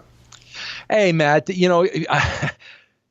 you remember the old Odd Couple with Jack Klugman and Tony Randall, sure. One of my favorite lines that Oscar Madison said, one of my favorite lines, I'll never forget it, is, a good writer hates to write but loves to have written. I hate to write, bro. I absolutely hate to write. But when that final script is written and, item for item, bro, whatever, 24 segments and 80 items, whatever when that script is written, bro, and you have it in your hand, it is something you're very, very proud of because you know what you put into it. That's why I say, again, going back to today's Raw, how do those guys look in a mirror after every show and say, I wrote the best show I possibly could tonight? If that's the case, bro, you're a shitty writer. If that was the best show you could write, you do not deserve that job. So a writer hates writing but loves to have stuff that is written. What was more satisfying to you, finishing that script and just like throwing it on the table, or seeing it being brought to life? Seeing it be brought to life. Matt, here's a perfect example. Remember when I was at TNA as a secret, bro, and I couldn't tell anybody. And then all of a sudden, like, I became the liar because I was told, by the owner of the company, if anybody finds out about this, the gig is up. Okay, so because I could not say anything because those were my marching orders, and then it came out all of a sudden, Vince Russo's the liar. I never wanted to not let people know in the first place. I thought it was freaking ridiculous. But my point is, since nobody could know, I couldn't go to any of the TVs, right? So I would write the majority of the script, send it to them. Okay, Matt? They would go to TV and shoot the show, and then all of a sudden they would come back and I would watch the show. Guys, remember this vignette I wrote? Where's this vignette? Where's that vignette? Where's this vignette? Where's that vignette? Where's this vignette? Oh, Vince, we didn't have the time to do them. Bro, I never missed doing a vignette that was written. Bro, sometimes at Impact, when we were doing 3-4 shows a day, bro, we would shoot anywhere between 30 to 50 vignettes per day. People don't want to do that work, Matt. They don't want to do that work. That's why you're getting ho-hum wrestling today. They don't want to put in the work. How effective is that work, though? Because, like I said, the criticism of you doing too much, you say it's a thinking man show, but I think there's something to be said for, maybe not having something crazy going on every second. Like, do you think that maybe there was too much going on in those first Nitros that you did? Matt, let's face it, bro, and I'm gonna be as honest as I could be here. I don't think there would be one casual fan that will tell you there's too much in the show. And I think there would be wrestling purists that would tell you there's too much in the show because, bro, quite frankly, maybe a lot of it went over their heads. But the bottom line was they were not our audience. We were not writing for them. They were going to watch the show anyway. As long as wrestling was in the title, they were going to watch the show. Yeah, bro, we're going to bitch about it on Tuesday morning, and we're going to be the first ones in front of the TV next Monday night. So we knew that, bro. That's not the audience. They're already built in. WWE is down to 2 million to 2.5 million people a week. That's their built-in audience, bro. That audience is not going anywhere. You've got to go after the millions that would not watch a wrestling show. That's how you did it. Did you risk alienating those fans? Because I've heard you say this before, and to my ear, it sounds like you take them for granted a little bit. They're going to be there no matter what. There's nothing we can do. But the fact is, fans do get pushed away by seeing certain wrestlers treated in certain ways. They get pushed away by certain finishes happening all the time. Mark Stone, Matt. Mark Stone. I'm sorry, Matt. They don't. Matt, I am a San Francisco Giants fan. I've been a San Francisco Giants fan since I was 7 years old. There was one season, bro, where the Giants lost 100 games. I watched them lose that 100th game. The Giants have sucked for the last 3 years. I watch the Giants. I support the Giants. If you are a mark, it doesn't matter. Bro, why is anybody watching Raw today? If that was the case, nobody would be watching Raw today because the show is horrible. I'm sorry, bro. Matt, I'm a Kiss fan. Okay, bro? The original Kiss, 1,000,000 times better than Tommy Thayer and Eric Singer. But yet, Kiss still puts out an album today. I'm buying the Kiss album because I'm loyal to that brand. I'm loyal to Gene Simmons. I'm buying the album. When you're a mark for something, bro, you're not going anywhere. You're not. But when wrestling grows, when it grew during Nitro, it grew, I think, and also the Steve Austin thing, which happened a little bit later. I think it grew because of a lot of word of mouth, where you say wrestling's cool again. Look at what the NWO's doing, or me and my friends are like, look at what Steve Austin's doing in WWF.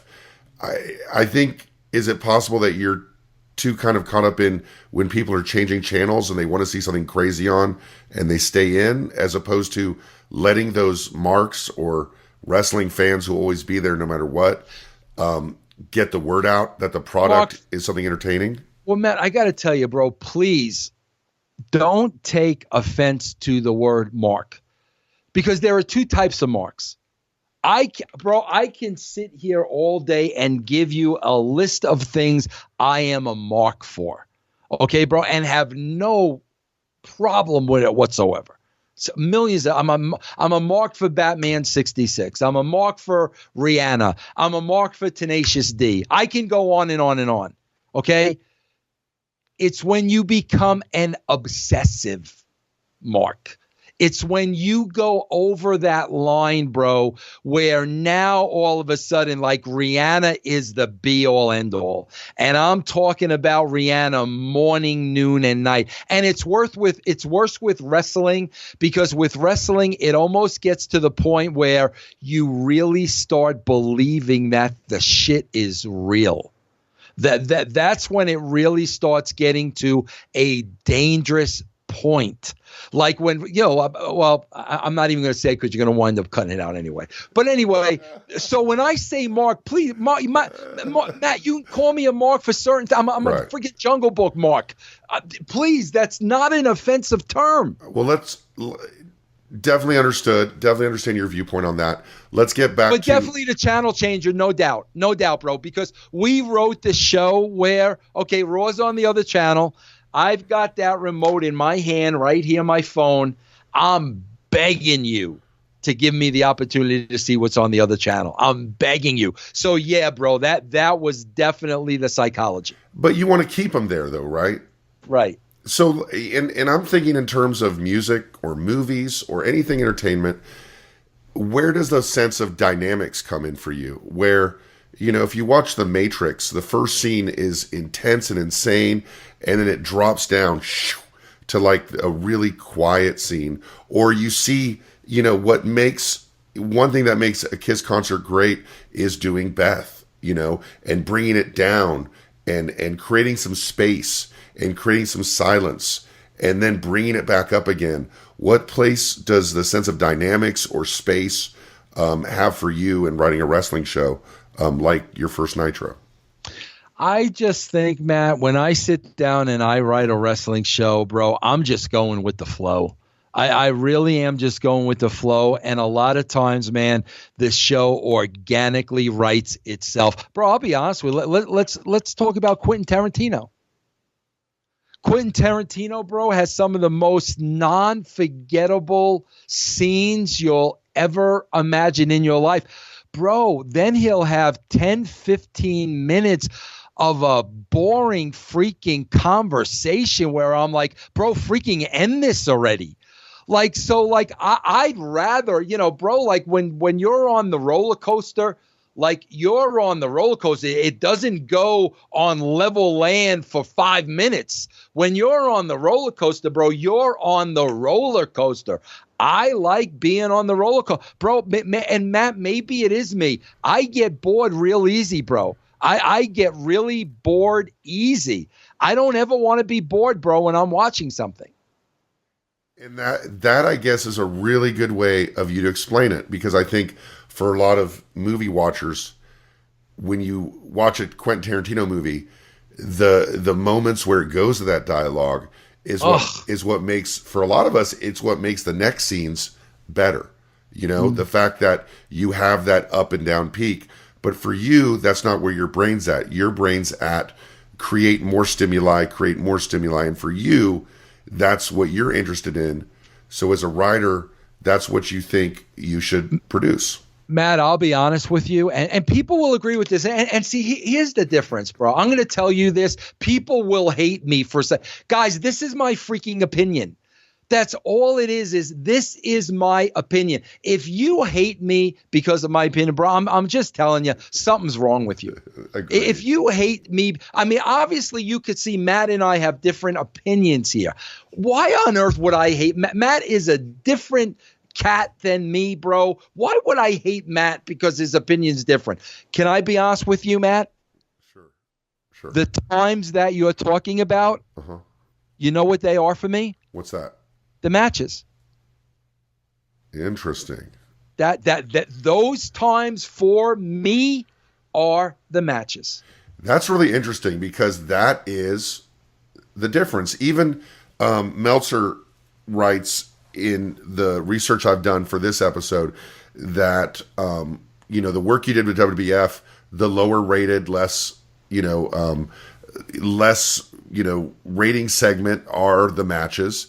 And but he frames it as that's where wrestling is then, and it could change. But for you, the matches are the dynamic points that kind of bring everything down, and the highlights are the pre-tape segments, the after ring segments, the angles, and I think a lot of people agree with that as well. Matt, I to this day, I can't tell you how many people I hear that say, bro, I hate wrestling, but I used to watch everything in between. And Matt, when I would get back to the office and I would review the show, what do you think I did? I fast forwarded through the matches. I did, bro. That's awesome. To me, the matches are the long 15-minute dialogue scene in a Tarantino movie. Now, if you want to hate me for saying that, bro, hate me. That's how I feel. And that approach gave you success in WWF, gave you the stamp of approval of the most successful wrestling promoter in the history of the world, and also enabled you to position yourself to get a big offer from its rival company. So what is the world telling you? The world is not telling you that you're wrong in thinking that way, Vince. Not the world. Absolutely. But I did not work in the world. I worked in the wrestling bubble. And Matt, I can't tell you how many times I had to spend hours and hours and hours of fighting the fight, especially after we had a proven track record. And over, the numbers that are on Patreon right now, over and over, I'd have to convince I'd have to convince the people at WCW. Now I got to convince Dixie Carter because Dixie's hearing from the wrestling purist. I've got to convince Eric Bischoff because Eric Bischoff, when he came up with Vern Gagne, they did things a certain way. I was constantly having to convince people of what is going to bring eyeballs to the product. And bro, I'll tell you what, literally after my first 3 months at WCW, I waved the white flag, white flag. I was not going to spend the rest of my life trying to convince people, guys, this is the reason why this worked. It just got freaking really, really, really old. And we're going to get into that, but I think that is a great stopping point for today's episode. What we're going to get into down the road is we're going to get into these weeks of Nitro and find out, did Vince Russo really kill WCW? And we're going to back it up with a lot of facts and figures and conversations like we had today, which I think, Vince, is probably the best explanation I've ever heard from you about your booking philosophies, and also why people maybe need to calm the hell down when it comes to hating you for them. Well, Matt, this is what it comes down to, and I think you and I are very similar with this that I'm finding because we're doing the same thing now with Truth or Consequences. The wrestling bubble is polluted with opinions and agendas. People with their opinions, people with their agendas, these are people that always have to be right. Okay, bro? They have an ego. They thrive on power. My way is the right way. I swear on my 3 children, Matt, ratings and numbers were never ever crunched before Vince Russo, and they were never ever crunched the day I left TNA in 2012. So after 2012 and prior to like 1996, nobody crunched numbers like I did. So now let's look at the WWE from the time I was there, from 96 to the end of 99. Let's look at my first 3 months of WCW. Let's look at my 10-year arc in TNA. Let's look at those numbers. Why did we draw 2 million people at TNA? Because the numbers dictated what we put on television. It doesn't happen anymore, bro, because Hunter wants to get his people over. Stephanie likes this one. Vince likes this one. Who gives a rat's ass who you like? It doesn't matter. It's who the people like and who the people are going to tune in to see. And if you ignore that, you're going to go from 8 million viewers a week to 2 million viewers a week. When you tell your audience, we don't care what you like, they are going to shut off the TV. Well, we will definitely get more into that, because the complicating factor with that is the numbers that truly matter are the dollars, right? The job you were hired to do didn't really have much to do with dollars. They had to do with, as you said, ratings and buy rates. And then with WWE these days, the numbers that everybody likes to point to are those dollars. But I'll tell you what, if you want to help us get some dollars, you can get on our Patreon site, which is patreon.com/RussoCoonTWC. And of course, make sure to check out russosbrand.com, which has about 10 shows a week. And I'm not sure what we're going to do next week, Vince, but I know we're going to continue this WCW timeline. We've taken it all the way up to the first Nitro. So the next time we cover WCW, we're going to cover at least that first Nitro, what happened, why you did things, what the ratings were, and how you feel about it. But I think this was a great show, Vince. I'm glad you got your truth out today. You know, absolutely, Matt. And, you know, again, it's It is very, very hard to take egos and agendas out of wrestling. And, Matt, I say this all the time, man. When I sit there on Monday night and I watch the show, I say the wrestling business has killed the wrestling business. They have nobody to blame but themselves. And that's the truth. And those are the consequences. We will see you next week on Vince Russo, Truth. All right, guys, we are cutting in yet again, our weekly tradition, it seems. Vince, we are cutting in at a late hour, minutes before the show is about to drop, because we want to talk about a couple things. What is on your mind, Vince? Well, on my mind, you know, listen, if I make a mistake about something, I'm going to be the first to correct myself. And, you know, I got a text message from you basically saying that you read that Cigar Aficionado article yesterday, and basically it didn't say the things. Vince McMahon didn't paint Shane McMahon in a way that I thought he did. So I asked you to send me that article, and I read the article over, and the fact of the matter is, bro, I had not read that article since Ed and I read it when it first came out. I told you we went to the Trumbull Mall. It was a writing session. We saw that magazine. We picked it up, and it really set us off. And I remember it had something to do with Shane. But in speaking to you, you had read the article, and you said Vince did not attribute any of the creative to Shane. It wasn't even mentioned. So I read over the article, and, bro, it wasn't. I mean, he did quote Shane, and Shane was mentioned, and Shane compared the WWE to Disney. But I got to tell you, bro, I'm glad that you catch things like that, because it makes me go back and almost have a clearer and a better understanding of things. And the fact of the matter is, when I go back and I read that article now 20 years later, bro, Vince really didn't say anything that should have pissed us off as much as it did. And what that tells me, bro, is like we were ripe.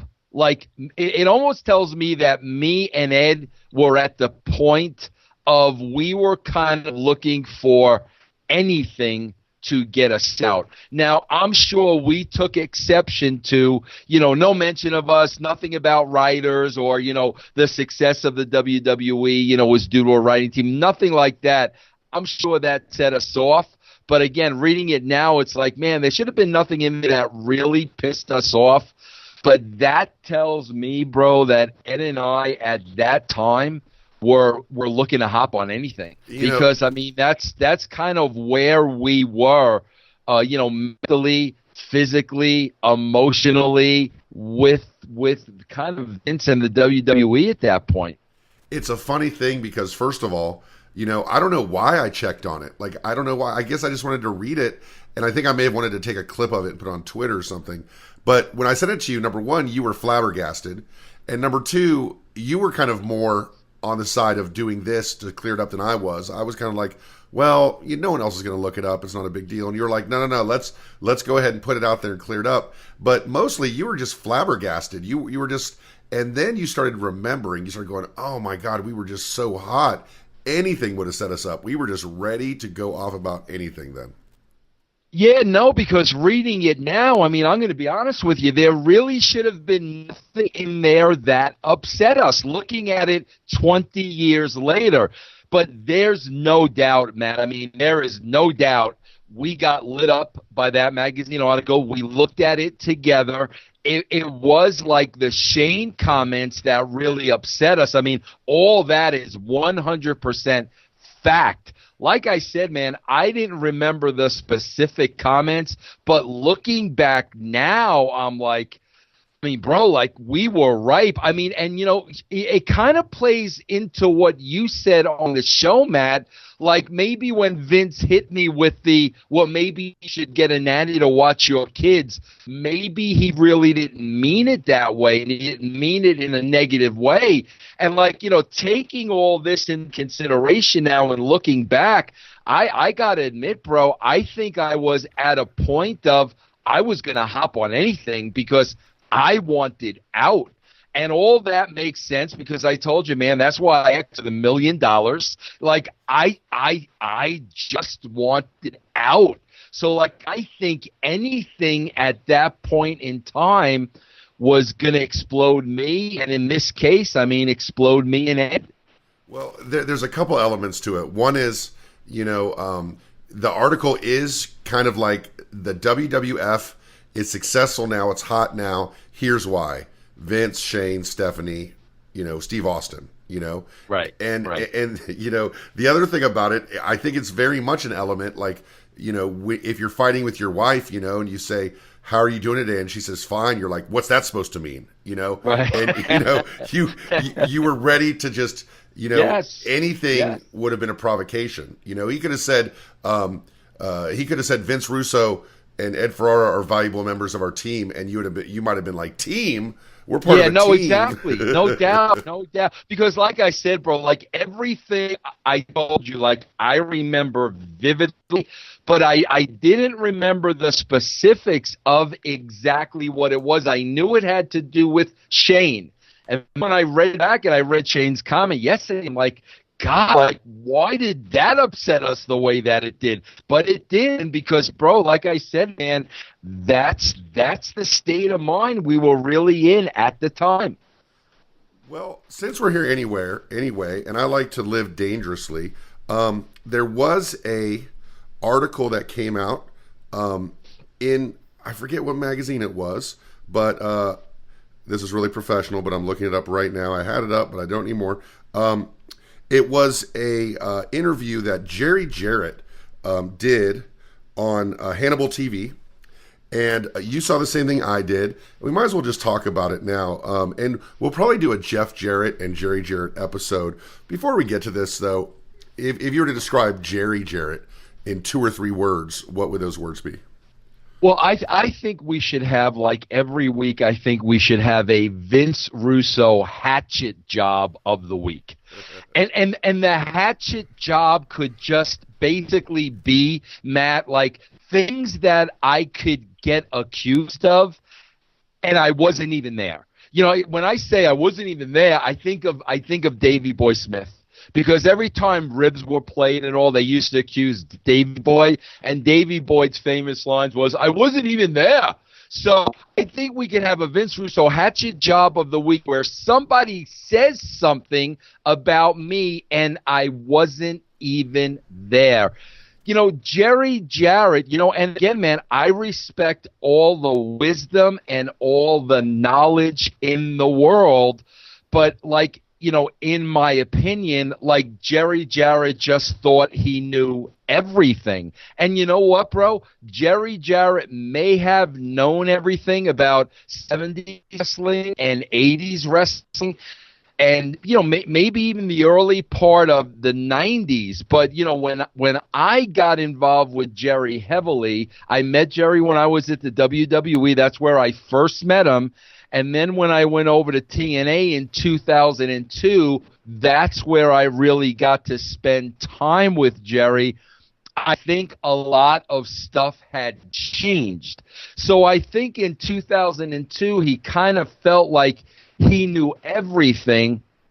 And, bro, I think he knew everything for his time, but it was a much different time. And you know what, bro? You could put me, Matt, in 2018. And maybe people can say the same thing about me now, which is, Vince Russo might have known a lot in 2002, but he knows nothing about 2018. They may put me in that same category now, but the only difference is, like, I'm open to that. Like, if I'm missing something in 2018, you know, Matt, here's the difference, bro. Here's what I like to attribute it to. If the numbers today in the wrestling business was sky high and more people were watching than ever and it was, you know, more popular, more people were going to shows and television ratings and the whole 9 yards, obviously, bro, then I'm wrong. And if I'm wrong, I'm going to say I am wrong. But the numbers I look at they don't dictate that I'm wrong about the things that I'm saying, because I'm not necessarily talking about wrestling. I'm talking about television, bro. I'm talking about television and a television show. I'm not necessarily talking about wrestling. But I think that was the thing with Jerry. Like in 2002, I think he felt he knew everything about the business, and I really think at that time it had really changed since the last time he was really successful. Well, he's doing interviews now. He's got a podcast that, you know, the co-host is a super nice guy. That's all I really know about it. But I will say, here's what he said about you. Talking about Jeff Jarrett leaving, which happened again when Jeff Jarrett left. To be clear, you were in Atlanta working for WCW, right? Correct. Okay, yes. So, well, there you go. And so, and it's fair to say that Jeff and Jerry at the time weren't necessarily communicating a lot. Would that be fair? Yes. Okay. Yes. All right. So, so he's talking about Jeff Jarrett leaving, and we all know the story about either he holds up McMahon or he's just getting money he's owed. This the story that's come out in recent years is that he's getting money he's owed. And here's what Jerry said about his exit, about Jeff's exit. But it happened, and I blame Russo. I mean, you can't blame somebody else because Jeff did it. But Russo was a horrible influence. And so to tell you how much it affected Vince McMahon, that is, the night WWE and Vince took over from WCW, he publicly fired Jeff in the ring. So basically, he is blaming you for being a bad influence, and that resulting in Jeff Jarrett leaving WWE. Yeah, he's blaming me for that incident. I guess it was a Good Housekeeping where, you know, I guess Jeff was owed money and Jeff's contract had expired. So, like, he didn't even have to do the event. But, you know, Jeff showed up and I think, you know, JR let that one slip through the cracks. I think that's what happened. So Jeff showed up and was like, guys, I ain't under contract anymore, and I really don't have to do this match. And if you want me to do it, I guess you got to pay me all my back pay and, X amount of dollars for this match or whatever. First of all, bro, I wasn't even working at the WWE at the time. I wasn't even there. I knew nothing about this. I hadn't even had communication, with Jeff once I left and I was working at WCW because I had my hands filled at WCW. Bro, I knew Jeff Jarrett for a long time, Matt. I never knew what Jeff made. I never knew what Jeff made at WWE, WCW, TNA. Don't have a clue about what Jeff made. Jeff and I never spoke about what Jeff made. And if the WWE owed him any money, I wasn't even there. So I mean, Jeff and I never, ever spoke about money, his contract, what he was getting paid. Even when we brought him into WCW, because I basically told J.J. Dillon, I want to bring Jeff in, after that happened at WWE. I to this day, I have no idea what the contract negotiations were between Jeff and JJ. That wasn't my department. I had nothing to do with money, contracts, anything. So again, this is Jerry making a statement that it's like, bro, like at least check your facts beforehand, because I wasn't even working with the company at the time. So I think we've addressed that issue. It's kind of silly, and I'm not sure what his deal is. We're going to talk about this more later, but I just wanted to get a little feedback from you on, Dave Meltzer gets asked about you occasionally, and he gets asked about you in a way where, people say, why would you discredit Russo or whatever? And he really tweeted about you in particular. Dave Meltzer tweeted about you. You didn't say anything about him a lot over the last couple days. In short, and I know it's hard for you, without castrating, without any of that, what is his problem with you? In your words, in your belief? Matt, I don't know. First of all, nobody hears me bury Dave Meltzer. No, I don't say anything personal about Dave Meltzer. Castrating the Marks is an entertaining comedic show. And will I make fun of some of the things they say?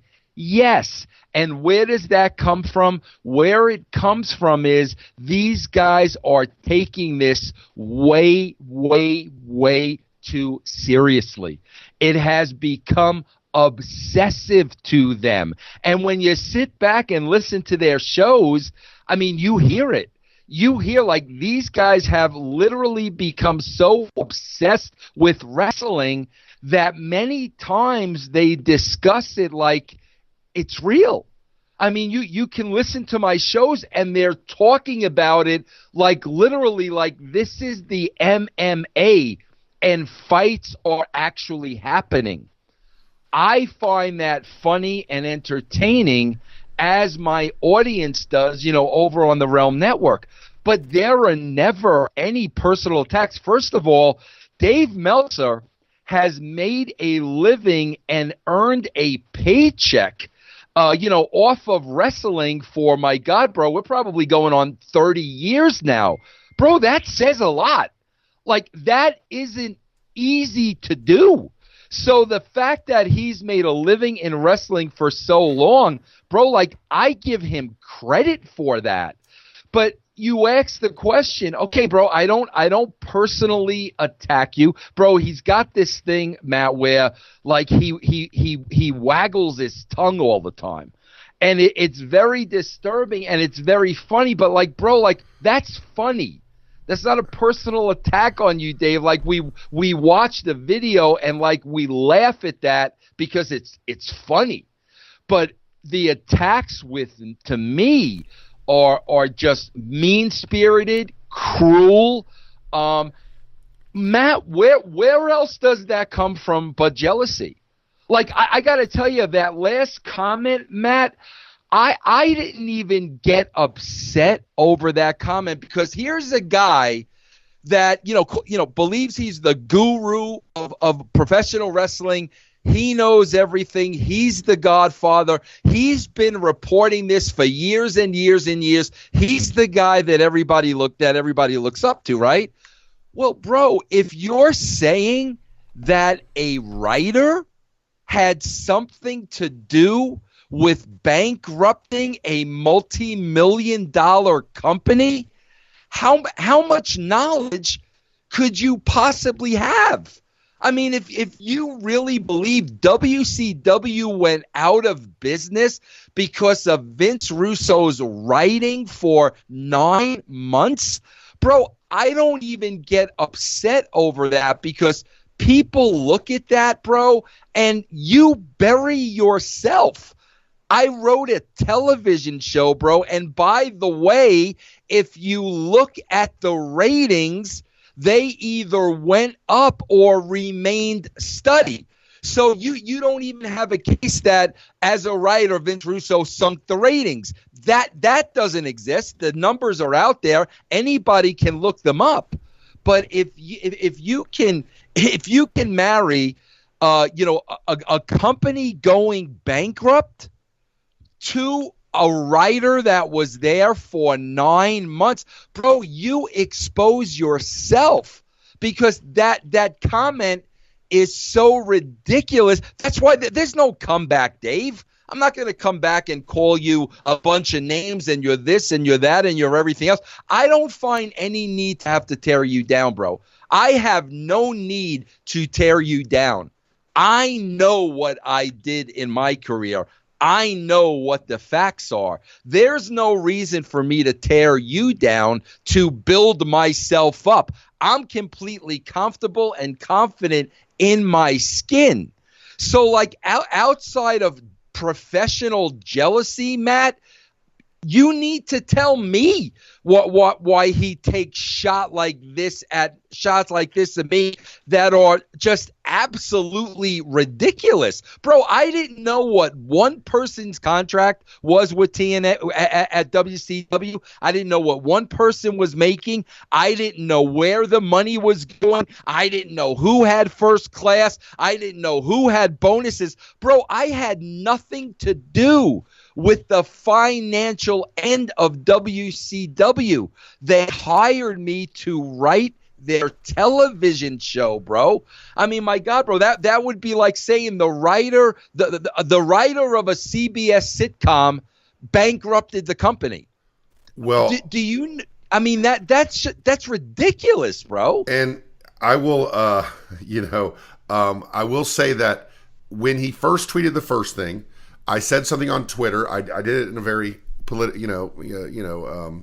diplomatic way, and then I wrote Dave an email, and I said, "Hey, I don't really understand. Why don't you come on the show?" I was very nice about it.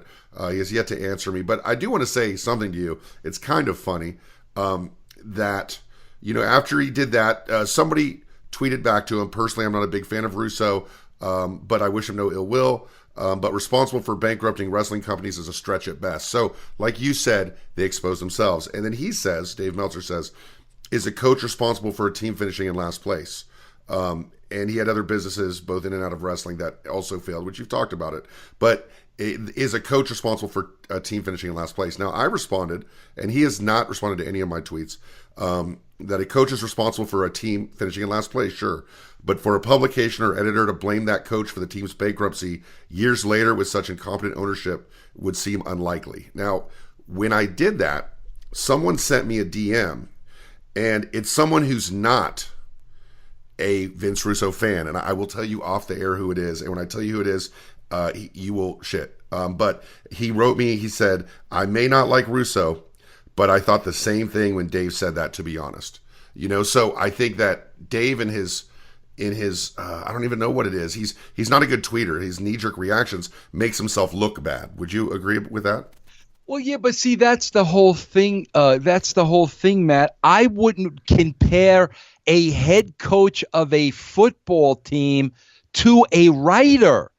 I wrote the television show, bro. I didn't coach the team.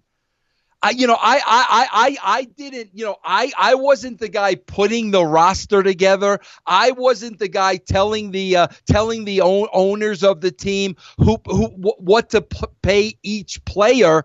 I mean, that's what a coach does. A general manager is going to go to a coach and say, what players would you like on your team? What do you think we should play these players? And basically give the coach the players he wants and let him coach the players. Bro, I went to WCW for 9 months. I inherited an entire team. I didn't know what these guys were getting paid. I didn't know what their contracts was. I didn't ask for this team. I kind of inherited this team.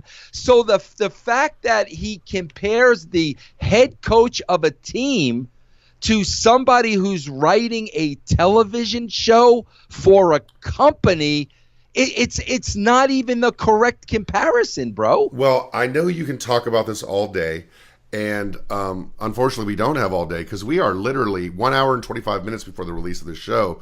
But I think what we're going to do, Vince, if it's okay with you, is we're going to do our first ever Patreon poll. So if you're a Patreon member of Truth with Consequences, we'll have a poll up. We have 2 subjects that Vince and I have talked about doing, which is, one is your history with the Dirt Sheet Riders, and the other one is an episode about Shane and Stephanie. So does that sound good to you? That sounds good to me. However, I want to add a caveat to that, Matt. Sure. Is it a caveat? Caveat? Do I want to add caveat to that, Matt, or caveat? You're closer than you usually are, so you might just... Thank you very much. I want to add a caveat to that. If it is the Dirt Sheets, I want you, Matt Kuhn, who has a relationship to that world, okay? Whatever is said on that show, whatever comes out of my mouth, whatever claims I make, they are 100% welcome to come on the following week. That sounds great, because I have talked to 1 or 2 people, and it's been a weird day because I got torched on the observer boards for working with you today. It finally happened because of Meltzer's tweets. But let's be clear, if we do that show, if the patrons of all levels vote on the show and decide to do the Dirt Sheet show, the next week, anybody wants to come on is invited. I got some people I can talk to and ask, and we'll see what happens. Vince, thank you for doing this. Matt, can we make one more thing clear? Sure. And I want you to verify this for me. Sure. Even when Meltzer made those comments on social media yesterday, and I saw the comment, you sent me the comments. Will you please confirm and verify that I did not exchange his comments with any personal attacks back whatsoever? Oh, absolutely. And I think that's a rap you get, and I don't think we saw that at all. I think, the level of which he went at you versus any response from you is non-existent. So for sure, that's what I saw. Okay. And I think that's what I just want to make that clear, because I'm not going to do that. And I think when people tear other people down, like Meltzer tearing me down, Eric Bischoff tearing me down, I think when people tear other people down, they do that in a way to build themselves up. Absolutely. That's what I believe. I don't believe that I have to tear anybody down to build myself up. I am extremely confident and comfortable with who I am and what I've accomplished. And we will see what we talk about next week on Truth with Consequences.